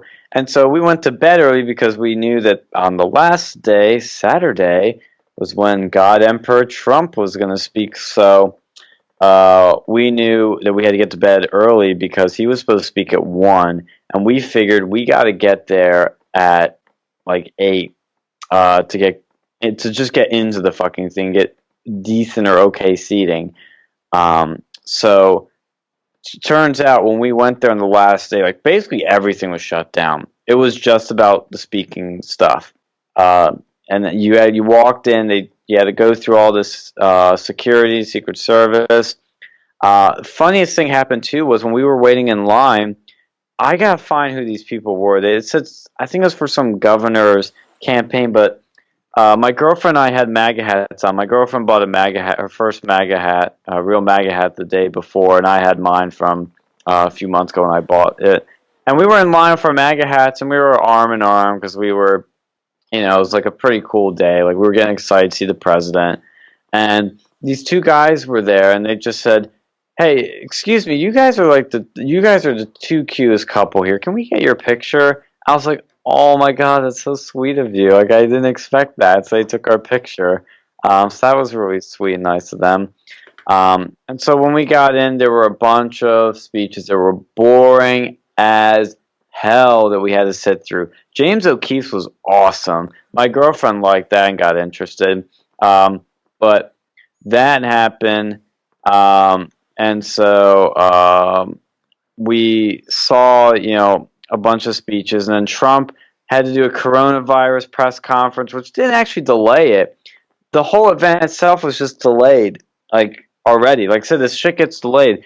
They were so far behind. They were 2 hours late to have Trump speak, and so he was actually speaking at 3, which I thought was when he was originally supposed to speak, but it turned out to be 1. But he spoke at 3. We were all packed in there. We got like near, there are thousands of people in this room, and we got our seats, which were hard to find, and they kept trying to. Other people would try, the workers there would try to give up your seats if you went to the bloody bathroom. So I always had somebody there to watch it. But we were kind of in between the middle and the back. We weren't in the back, we weren't in the middle, but we were just kind of in between there. So it was okay seating. I wish we gotten better, but that didn't matter because when Trump finally came out, and I was excited, and we actually took a nap. That's how boring it got and how tired we were because we had to wake up fucking early. We'll go at 5:30. Sure.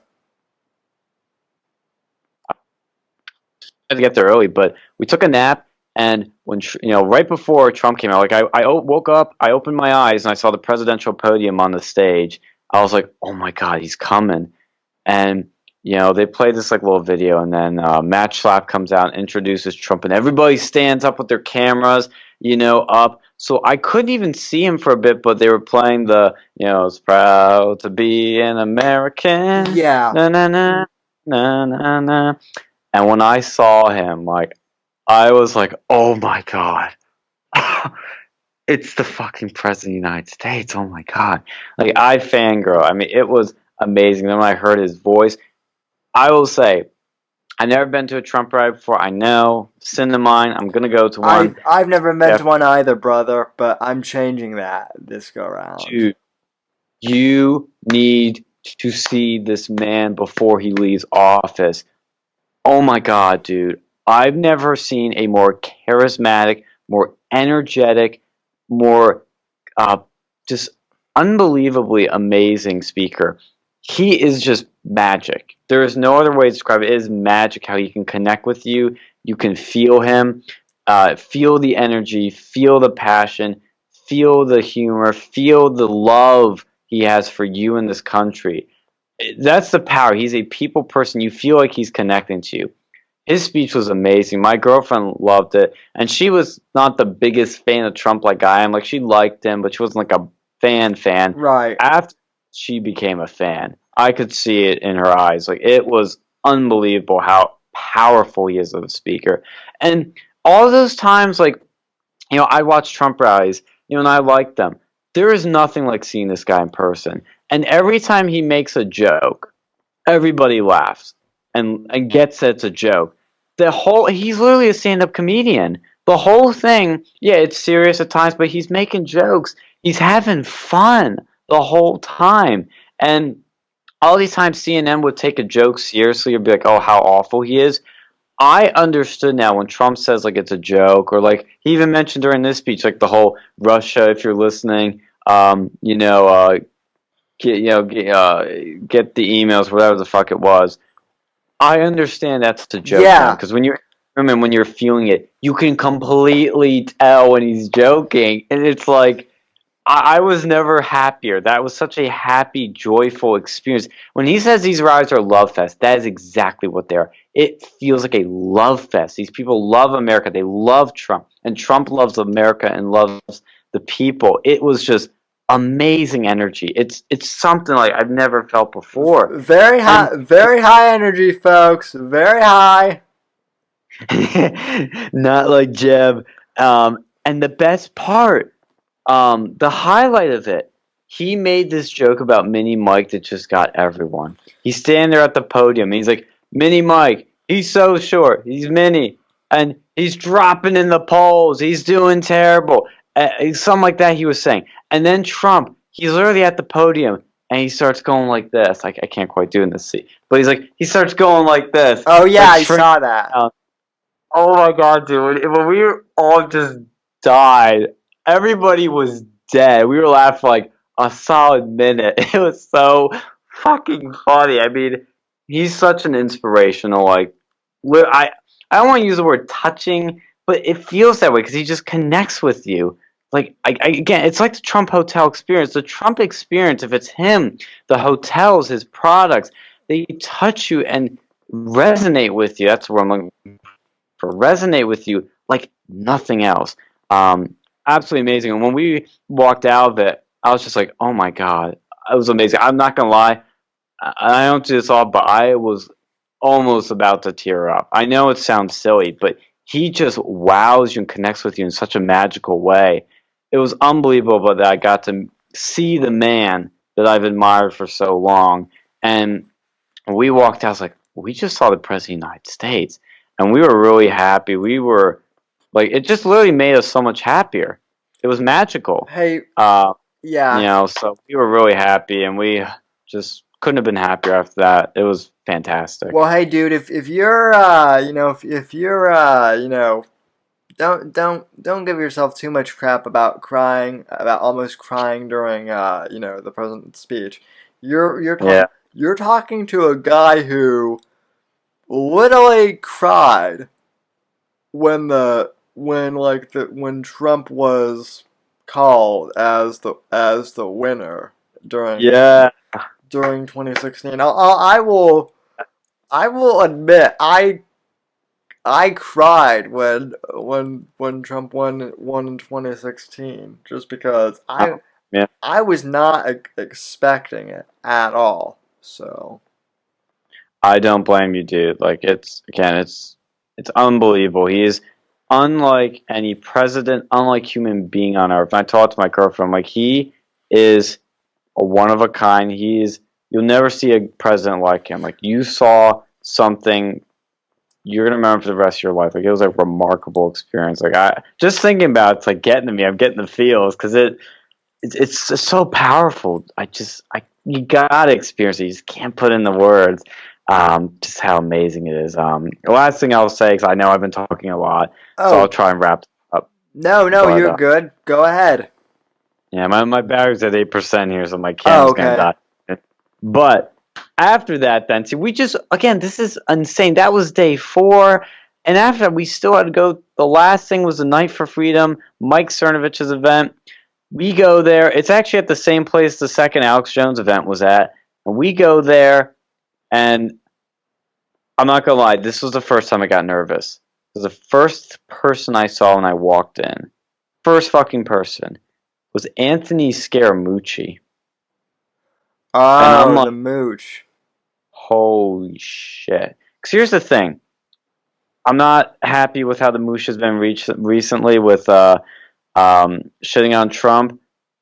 But the dude's probably the wealthiest guy I shook hands with this whole time. Like he's an alpha type. He's a fucking alpha type. He's alpha as fuck. So I saw him. I almost met him right then and there, but we had to register. I was a little intimidated. I'm not gonna lie. This event was intimidating because there was a lot of rich, um, uh, and I don't want to say powerful. That's a little silly, but a lot of rich and prestigious people, and it was intimidating. Like the Alex Jones thing was just a bunch of normal people and some maybe wealthier people. We're all just sort of a bunch of friends hanging out, shooting the shit. It felt like this was more of a this was something else.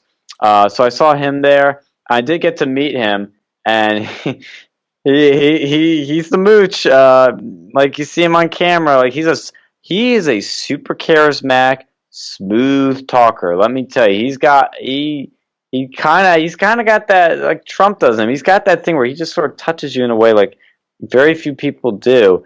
And I remember saying like to him like something along because he started talking about why he turned on Trump. Basically, it was like, oh, 'cause Trump attacked my wife, which I don't even know if Trump really did, but he said, I told him, I said, like, I understand, I've had to defend my girlfriend a few times, and he goes, yeah, I bet she appreciates it. And then he looked at her, and because she was kind of giggling and smiling, like in a sort of like that sort of Yeah, way, yeah. and he goes, see, she does.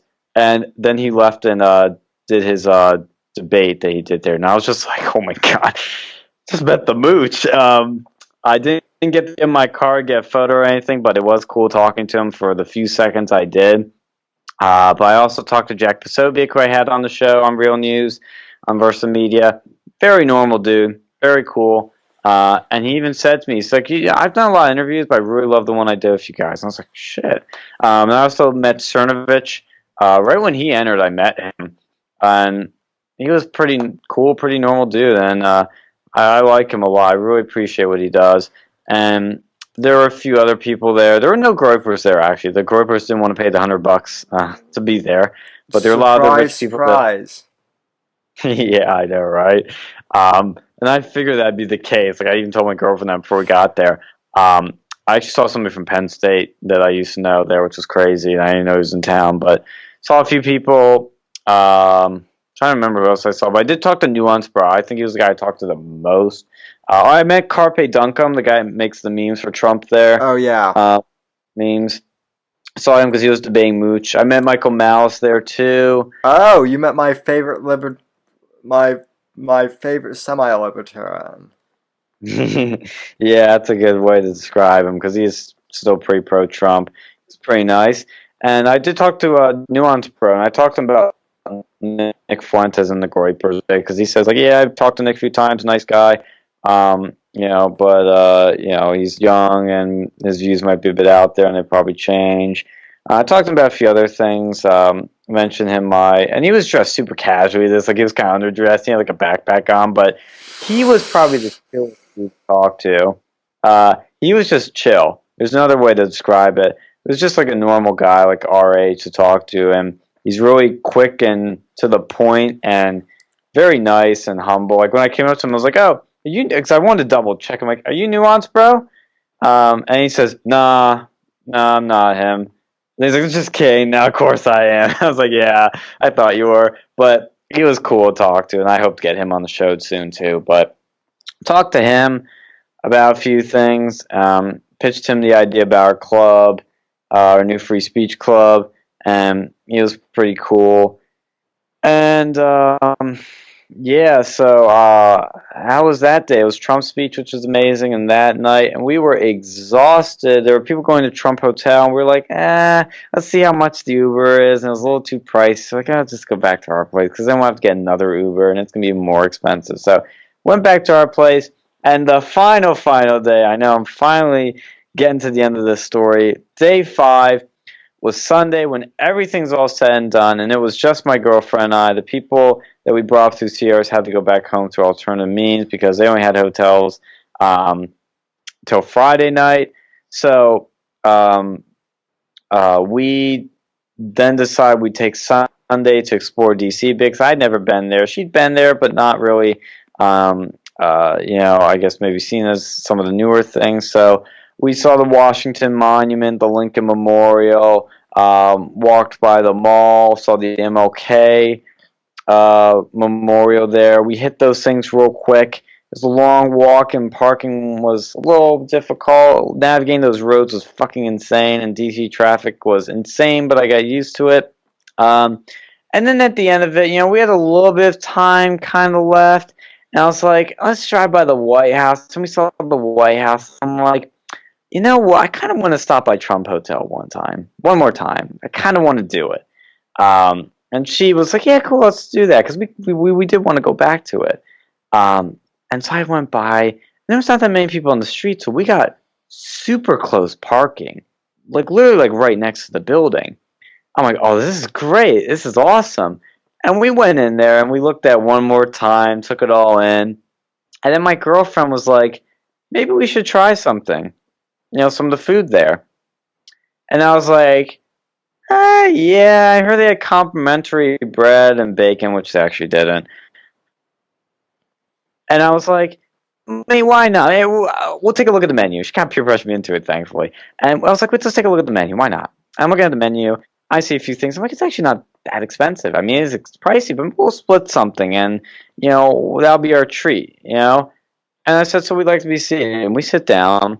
Our waiter comes up, and we looked at the menu, and we decided to order some steak. Thought it's the perfect thing to eat, steak. Really good testament to what this was like. And I thought, why not have some cookies too to have some dessert? The steak was $35. The cookies were $15.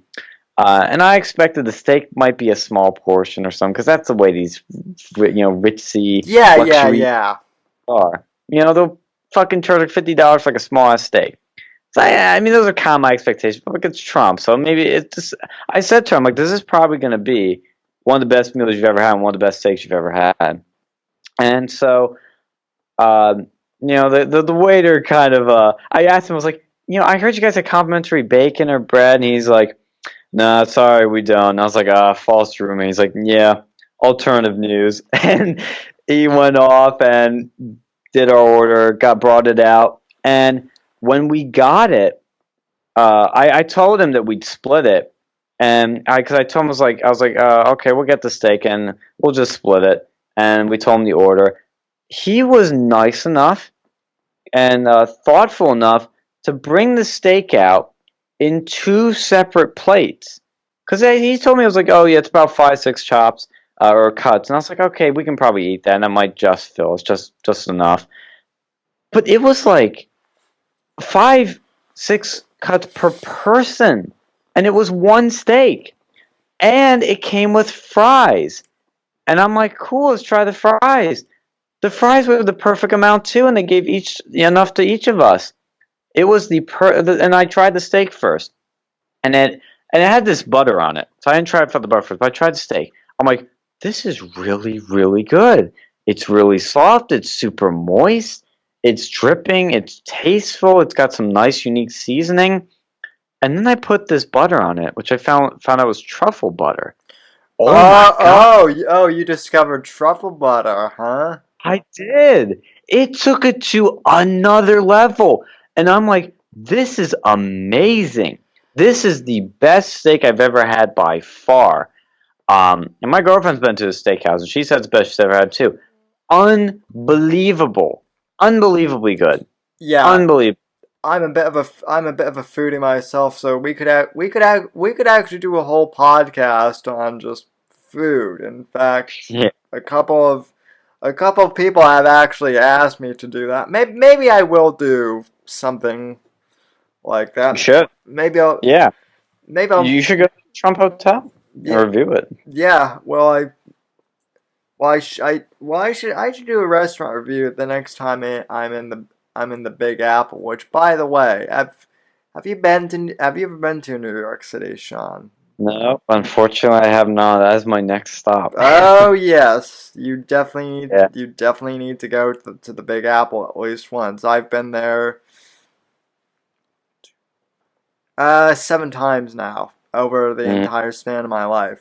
So, cool. but That's good. And the fries. I mean, excuse me. Food's making me burp just talking about it.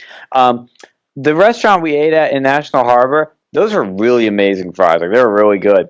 The Trump fries were perfect. There's no other way to describe it. Perfect. Perfectly cooked, perfectly salted, perfectly flavorful with a unique seasoning again. It may taste like unlike any other fry, and the steak tastes like any other steak. And there were plenty of them, and there was not a bad fry in the bucket. That was the big one thing I noticed was every fry was good and perfect. Um, so we had that, and then again, the thoughtfulness is what was so great about the experience. Then they waited till after our we finished our steak and fries to bring out the cookies so that they were warm and they didn't get cold just sitting there. And they brought out the cookies, and I thought it'd be like maybe two cookies or one big one or something like that. It was four decent, like about bigger than like about hockey puck size cookies, and about the thickness too. They weren't thin and shitty. They weren't too thick. They were perfect thickness and oozing with chocolate, just melting and dripping out oh of it. It was the best cookie I've ever had. It was amazing. It was just so delicious. My girlfriend couldn't even finish hers because she was kind of getting stuffed. So I was like, "Oh, I will." You sure you don't want more of this amazing cookie? But I then ate it. But oh my god, dude! And then the waiter, again, it gets better. You think the food's done and it can't get better? Our waiter comes by and he gives me the check, and I put my card in it, and I was getting his tip ready because I was like, you know what, I'm gonna tip a little high for him. I mean, he's been really nice, and this is just a great experience. Like, the experience alone made me want to tip him more. yeah, So I of gave him like a course. 5% tip, and so I gave him that, and he brought the thing back for me to sign, and then so we could go. And I look at the pen, and it says Trump Hotel on it. I'm like, oh, this is a really cool pen. And he walks by us, and he goes, "Take it as a souvenir." And we just looked at each other, my girlfriend and I were like, "Oh my god, really?" And we took it. I mean, I'm not gonna lie. In the back of my brain, I was like, maybe I should take this as a souvenir and just not tell anyone. They probably have plenty of pens. Well, they wouldn't know. So who cares? But when he said that, it just made me happy. It was such a beautifully perfect cherry on top way to end the experience.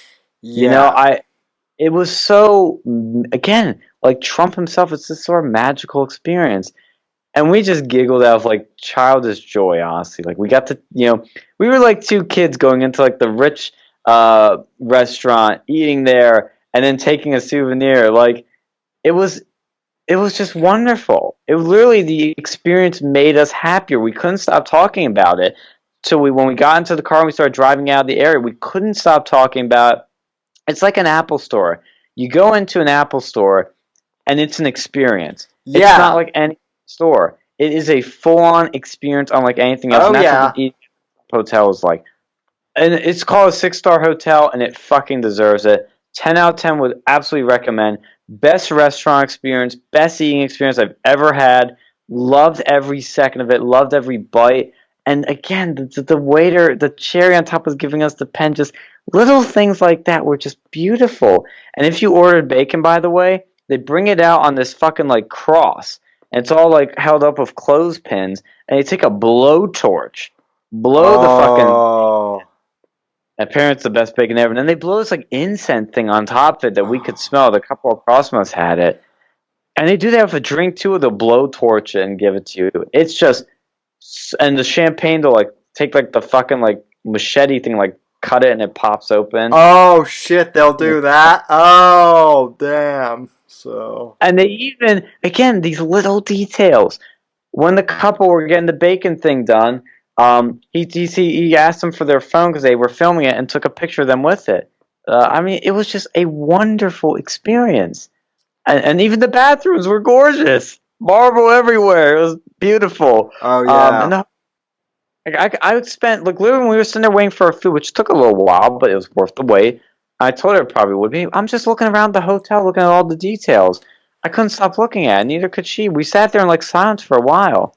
It's like they say in Pulp Fiction, it was comfortable silence. It was just such an amazing experience. And that is what Trump gets. He gets it's about the experience, creating a unique, memorable experience that makes you want to come back. It brings customer loyalty and just makes your life better. I could talk about this for hours. I already have been. I could just talk about the Trump Hotel for hours. It was just such an amazing experience. I loved it, loved it, loved it. After, and again, it was beautiful how we bookended the trip with Trump Hotel to start it and Trump Hotel to end it. Absolutely beautiful, perfect. And by the end of it, by the end of Trump's speech, I said this after Trump's speech and after eating at his hotel too. I already loved the man. I thought I couldn't love him anymore. After seeing him speak live and after eating at his hotel, my respect level, my love level, my fangirl level cranked up another few notches. It was Yeah. just, I was so impressed. I loved it. Absolutely loved it. It was amazing. We were giggling our way back to the car because it was it was unlike anything else. I cannot recommend it enough. Yeah, that's super cool, man. Yeah, well, the experience I had at Trump Tower in Manhattan, I mean, it sold me on the experience I had at Trump Tower, just being in there, and the customer service at like the gift shop and everything sold me. Yeah. That was what sold me on him being president. And like I actually asked people like, so how is working with, and they all said, "Oh, well, he actually takes the time to get to know everyone's name and like like That's good. like one of the guys who operates the elevator, because in Trump Tower they actually have people who like who operate the elevator." And Yeah. there's this guy from Spain in there who uh who's Hispanic, and said like he spoke English very well, but like with an accent. So I could tell he Mm. was from Spain, and he said don't believe everything that you hear about Mr. Trump. He always referred to him as Mr. Trump, which I thought was cool. He said don't believe Yeah. don't. He said don't believe everything you hear on the news with Mr. Trump. He said I've been Mr. Trump's personal elevator man for 35 years, and Wow. he's never forgotten my name, and he's never forgotten my kids' names, and he's always been good. He's always personally handed me an envelope for Christmas when it comes to bonuses. He's always been very good to me. And keep in mind, Trump wasn't even president yet, but the guy goes, I'm sure going to miss him when he becomes president, and he's not here as often. So Yeah. That's something I wish I was better at, honestly, because I'm a bit of an introvert. One of the things I wish I could have done better with like Turning Point, for example, here is gotten to know our members a bit better. And I've done things to do that where like we'll have club dinners and I talk to some people or I get the people talking with one another. But I wish I personally was talking to each member at some point because that personal touch. I mean, it's just also cool getting to know different people, but that personal touch is just magical, and that's what Trump is so good at. the And you see it reflected in Trump's businesses. That's a great story. And I was tempted to ask our waiter about like what's the Don really like, or what do you think of the Don? But I could tell like when he made like the alternative news, fake news sort of joke, like I could tell like they kind of thought we like my girlfriend and I, I could tell he thought we were adorable, seeing like these two little kids coming into Trump hotel eating there. Like they understood, they got what we were doing, and it just again, it's a connection. It's just my God, it's like an Apple store, amazing experience, oh yeah. experience so critical. And you're an ad guy like me, so um, how important that is now. Just magical, can just make everything better. Yeah, well, and I also have family members who also work for Apple too, so I really appreciate the compliment. So, um, Oh, so yeah, it's Trump's business is amazing, and it makes me feel more for like all these fucking like people that just make the most disgusting attacks about the guy. My girlfriend's like came out of it and said, "How do they think he's racist? How? You know, because all the workers there are immigrants, and yeah, they're brown, and for the most part, they're clearly non-white immigrants. yeah. I mean, he was the first. He was one of the first people to black people in the country club in one of the country clubs in New York. So Yeah, yeah. way back when in like the early '70s. But at any rate, though, Sean, I don't want to. I know that your computer is close to dying, so I don't want to keep you. But Okay, we can keep going if you want, because the audio is going to another computer. This is just for the video feed. But I know I talked a lot because I wanted to get it all out before the video went, but I can still keep going for. It's getting closer to. Maybe I can't keep going for a bit. But do you have any questions you want to ask me or anything? Because like I said, I rambled a lot there, but oh, um, oh no, you're good. Yeah, and I'm still good to keep going. I just don't want you to suddenly die on me. yeah, I shouldn't. But Shouldn't do that. yeah. But no, so I guess one question I do have, and maybe, Speaking of that, my video feed did just die, so I'll just be audio only now. yeah, your picture just froze here, so I'm gonna take you off split screen. Um, so now, folks, those of you watching on video, now you just get to see my lovely face. That, ladies. Yeah. Hers. Yeah, here. Oh, were there any babes? Well, we're on the subject. Were there any babes for Trump? Not that you should know about that because you were with your girlfriend. So. You can keep a secret, right, Sam? But can 623 other subscribers keep a secret too? So. I kid, I kid. Actually, the thing we had to deal with was like looking out for creepy guys. Oh, Um, yeah. I'm sure. I I don't know if she would want me to talk about that here, but I'll just say that it's not as bad as the creepertarians at Yao conventions. Yes, that is a term. No, I'm familiar with that too. So. Funny term, creepertarians. Oh my god. So I I've Which I've got to I've got to tell you a story about YellowCon fucking real yeah, quick. do So, it. and if anyone from YellowCon is watching, I'm sorry, but you guys kind Fucking suck with this shit. you guys Oh kind my god. you guys kind of deserve this. So first night I was there. So couple of things. So um. First off, we had to drive from Florida, through Georgia to Tennessee, um, which for those who don't know, like Florida has like people think that Florida has shitty roads. Florida has decent roads. Uh, Tennessee has decent roads. Uh, Georgia, oh my God, Georgia has some of the worst fucking roads ever, like completely bumpy. Like I'm it's a just pragmatism.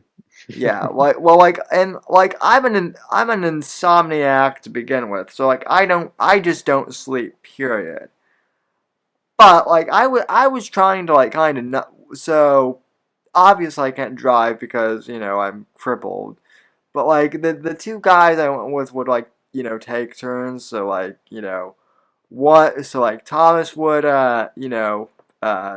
take one shift, and then Cole would take another shift, and they just did that back and forth.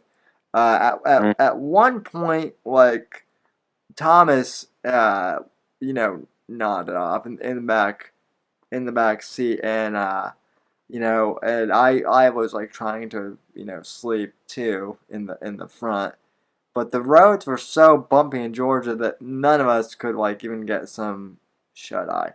But anyway, going forward to YaleCon, we get to Memphis, and you know basically we checked in. They wouldn't let us check in until like everyone showed up too. That was like the real pain in the ass because Yeah. people from all over the country were coming in. But and then they did like their first like big opening speech, and we had some speakers, and but like I guess the weirdest part was like the after party the first night. Like I remember I was meeting some people, and there was this girl there who I met, and I was just chatting with, and like I was talking to her, and she was like, "Yeah, I'm kind of new to politics just in general. This is kind of my first outing," and she's like, "I identify as like a as like a conservative Republican." I'm like, "Oh, cool." All of a sudden, this like you can always tell these types of libertarians because they're like, what type of like conservative libertarian are you? Are you like a Roth?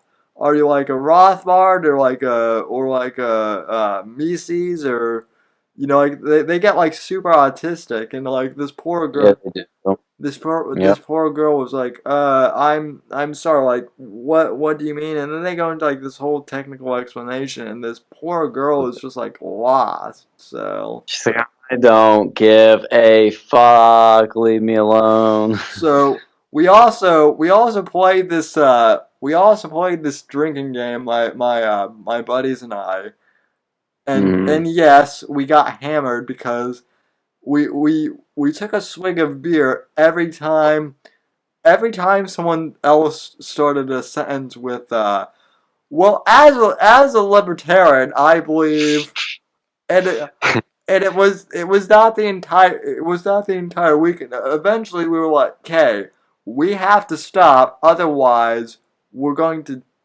die of alcohol poisoning." Because literally every sentence was, "Well, as a libertarian, I Yeah. believe." Well, before you said that was what the drinking game was, and you said you guys got hammered, I was like, oh, how much? How quickly did you finish the bottle? Now I'm just wondering how many bottles did you finish?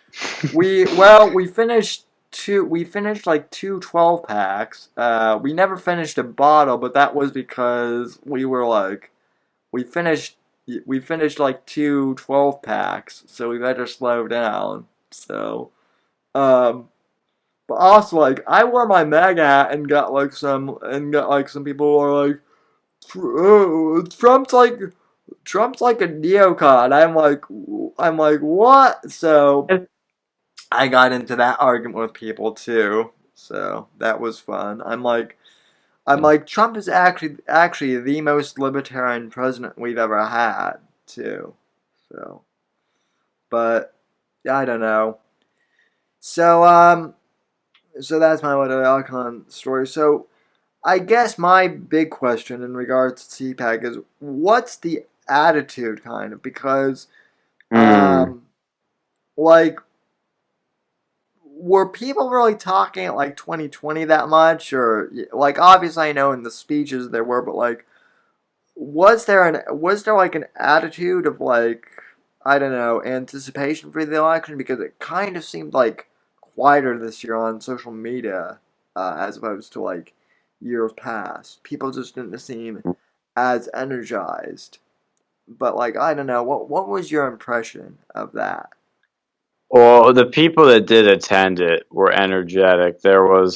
Um, there was lots of energy.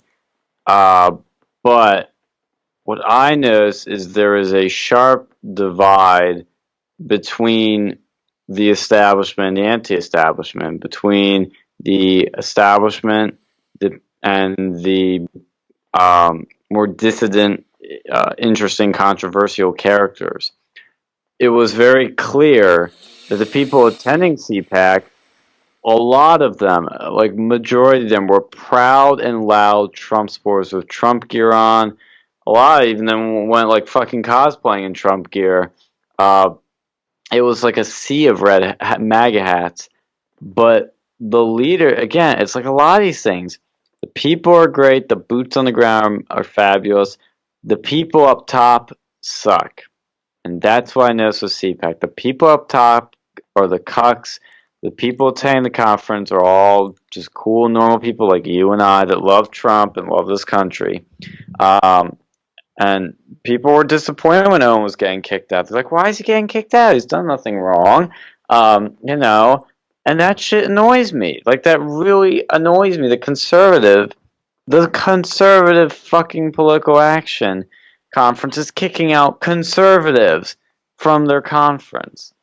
And I know when my friend went 4 years ago, which was like in 2016, I think, or 2015, I forget which year. He said that there was definitely a lot of cucks there, a lot of never Trumpers that were kind of, getting into sort of arguments and skirmishes with the Trump supporters there. So there was like a clear, it's almost civil war happening. But with this, the civil war was between the people and the people running and the management of the event, the top brass. And the Groypers, I forgot to mention the last day, right after Trump's speech when we were coming down the escalator and we were about to leave. We were just hanging around, looking around, see if there were any interesting people floating around in the lobby. And who do we see come down? Nick Fuentes with his Groypers. All of them there, J.D. McNeil, Patrick Casey, all the usual suspects. And he sent out this fucking stupid, uninformed tweet a few minutes before I saw him. So what happens at CPAC is on this last day since the president speaks, like everything shuts down for the president and it's really just all about him and the speeches leading up to it. But Trump spoke at 3 and his speech lasted 2 hours and it ended around like 5. I think that's what it felt like, at least. It was like from 3 to 5. And I remember checking my watch when we were getting out. And it was like 5:05 when we were walking out. And I saw workers literally tearing down the signs and all the stuff that was making up the convention. So the convention was over. It was over. People were leaving. The stuff was getting taken down. And an hour later, this is how long this was, because we laid down because we were tired, and we were thinking about what to do next. And it was 6 o'clock. And Nick Fuentes says on Twitter, I'm going to try and enter CPAC. Dude, the event ended an hour ago. And you're going to enter on the last day. Try to enter on the last day, an hour after it's over? What the fuck are you doing? What are you trying to prove here? Is this going to be a gotcha? Like when you get kicked out, you're like, oh, I'm getting kicked out of CPAC, guys. Even though, it's actually over. But, well, he ended up not doing that, which is good. But it was just so stupid. And I saw him there and his Groyper pals doing their whole shebang thing. So there was that. And my girlfriend even got offered a job at Project Veritas once we entered the Night for Freedom. Whoa. You didn't mention that. I mean, when I say she got offered a job, it was kind of like they came up to her and they're like, hey, you would be perfect as an undercover reporter. Oh, really? Yeah. I know one when I see one, and you're perfect for it. Oh, she basically got the job at Project Veritas. Oh, Sean, I'll have to talk to you off air about that. So. Yeah, definitely. I mean, there are people around us here and there. And apparently, they did to a few people. So that's I guess it's okay to keep that in the edit. But yeah. So there was that. I did forget to mention. That's what I'm telling you, dude. Like so much shit happened that And then you saw so many people that, like, when you forget one thing, it's like it's still a big deal. But yeah, that's what I know. So, like I said, I mean, the conference itself was a mixed bag. There was a lot of cuckiness from the top brass. Some cool booths, some cool speeches. Trump's speech was obviously the best, and that was the best part of the actual convention. Um, but the best parts overall were Trump's speech and the extracurricular activities, the after parties, the dissident people coming into CPAC and doing shit, crashing the party basically, in within the rules. That was the exciting stuff, and even my girlfriend said that yeah, you know she was definitely moved by Trump's speech and understood why people loved him, but she also was way more. Um, uh, she had a way better time, and it was thought that the after parties were way more fun. She had so much better time with those, and I did too. I looked forward to them. They were the best parts of the actual, like, sort of convention-y esque sort of things. They were speaking things. The speaking things from the actual CPAC were boring as shit, and I missed most of them. I saw Nigel Farage's one. He was good. And I may have seen him outside the convention. Still couldn't quite tell, but I've already met him. But that's my TLDR of it. Is it basically the convention itself is a mixed bag. There's cuckiness, but there is some cool shit like the vendors and Trump's speech. But the extracurriculars, the dissident, controversial people were the most fun, and Trump Hotel was just a completely unique, amazing experience. Like that just blew me away. I'm so glad we did it. Yeah, No regrets paying $55 for one steak we split and 4 cookies. No regrets. yeah, that sounds like a blast. I mean, that was. I will say this. I mean, as much crap as I give, YaleCon for being YaleCon, the one the one good thing that about having in Memphis was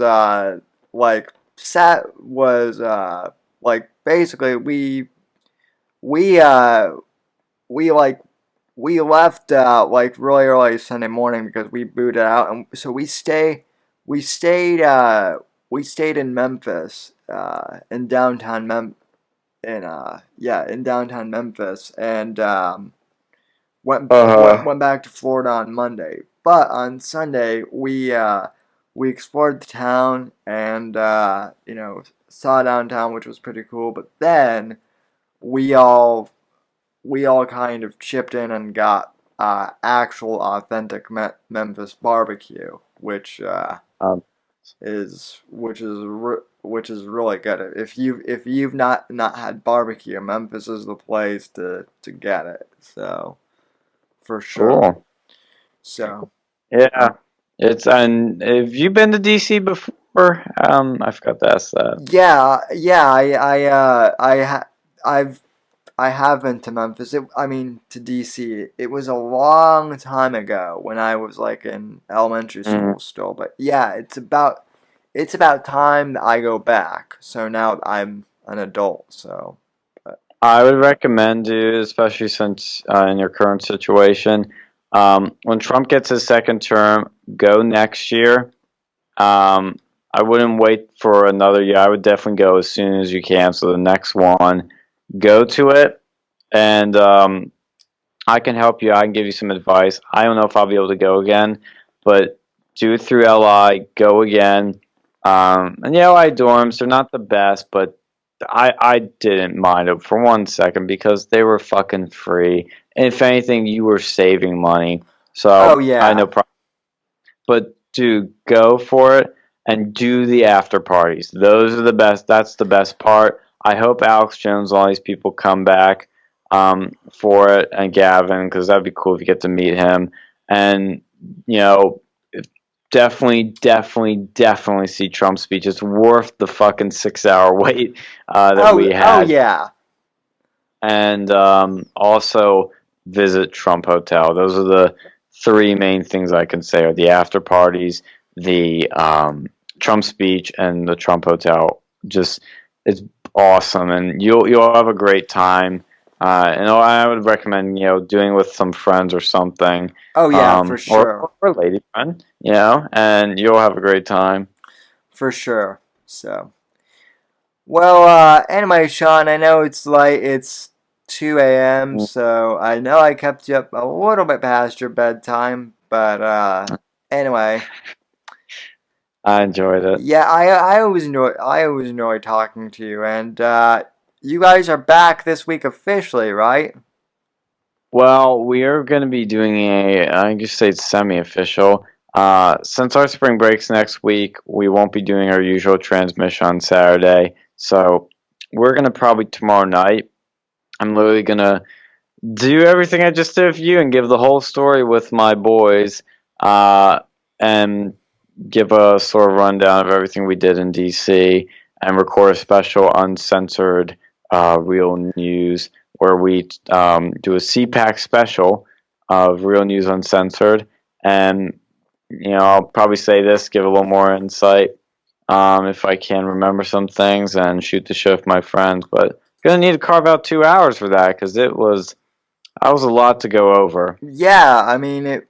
Yeah, I mean I really enjoyed the fact that you came on here, and I'm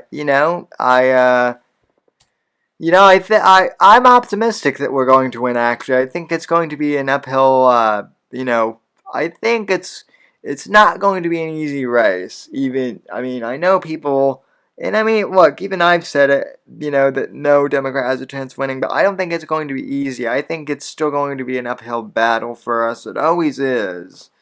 As Trump supporters, and I don't think that this is going to be any different. But I mean, what are your predictions for 2020?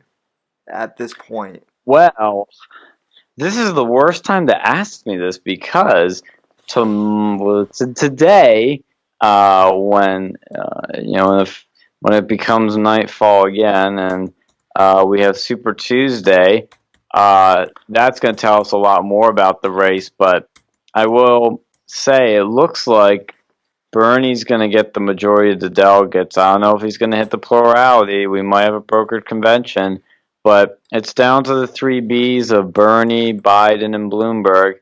I I think Bloomberg will either win big or win nothing. I don't see a middle ground for him where he wins some.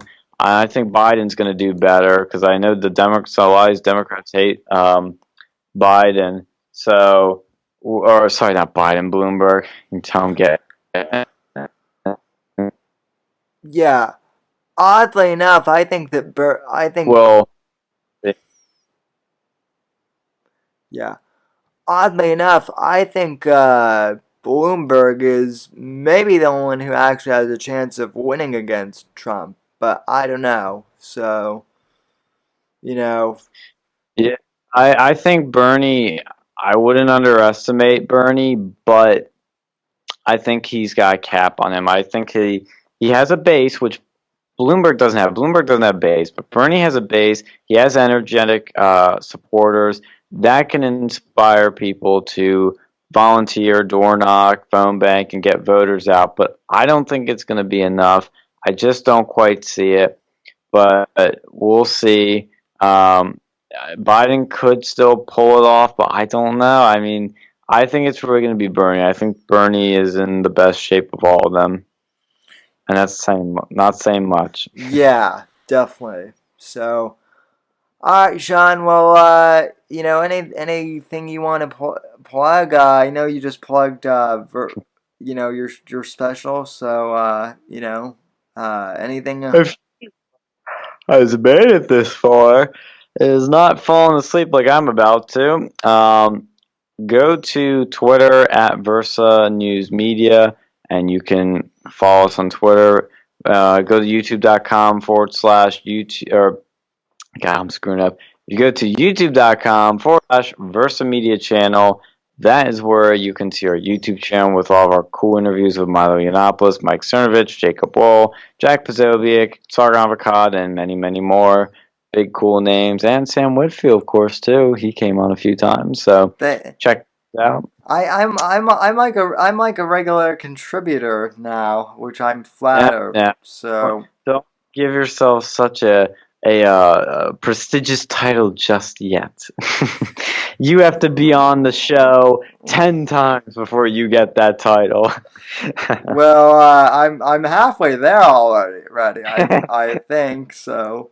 I mean, Nah, you are kind of like a contributor at this point, because you've come on, I think, 3 times really. I mean, So I mean, maybe we'll talk bone. I mean, between you and Jeff, you two have helped build. I actually have a relatively big audience in Philly, which It's is funny. which is funny because I always dig on the Eagles, but anyway. Don't we all? Yeah, we should actually do some with Jeff. I've never actually gotten to talk to him, but you can Uh, also check out Versa Media on Facebook. It's at Versa News Media, I think there too. But our YouTube channel is the main place. If the link doesn't work for every stupid reason, just type in Versa Media. Should be the first thing that pops up. And you can also check out our new club that we mentioned, Uncensored America, the free speech club. That's going to be bringing somebody really cool. We're going to be announcing it in 2 weeks, hopefully, if things go to plan. So follow at Uncensored AM on Twitter and Facebook, and you can see that announcement when it does come. And I'll probably be talking to you again too, Sam, about that. I sounds great, man, and it's interesting that you bring up Jeff because he says hello, and well, I'll tell you a bit about that after we get off the broadcast. But For sure. anyway, folks, that concludes this rather long Tuesday edition of the podcast. And by now, it actually is Tuesday when we're recording this. So, And if you made you are definitely a super fan. although we didn't quite reach Joe Rogan levels, we could have gone at least like two Didn't more, break conditioning. yeah, 2 more hours if we wanted to do a Rogan style podcast. But at any rate, folks, I want to thank you all for joining me and for joining Sean. And I will be back for the Thursday audio edition of the podcast. And until then, God bless, God save this great nation, and thank you for watching and or listening to the Whitfield Report. God bless, God save this great nation, and we'll see you on the next podcast. Booyah. Mm-hmm.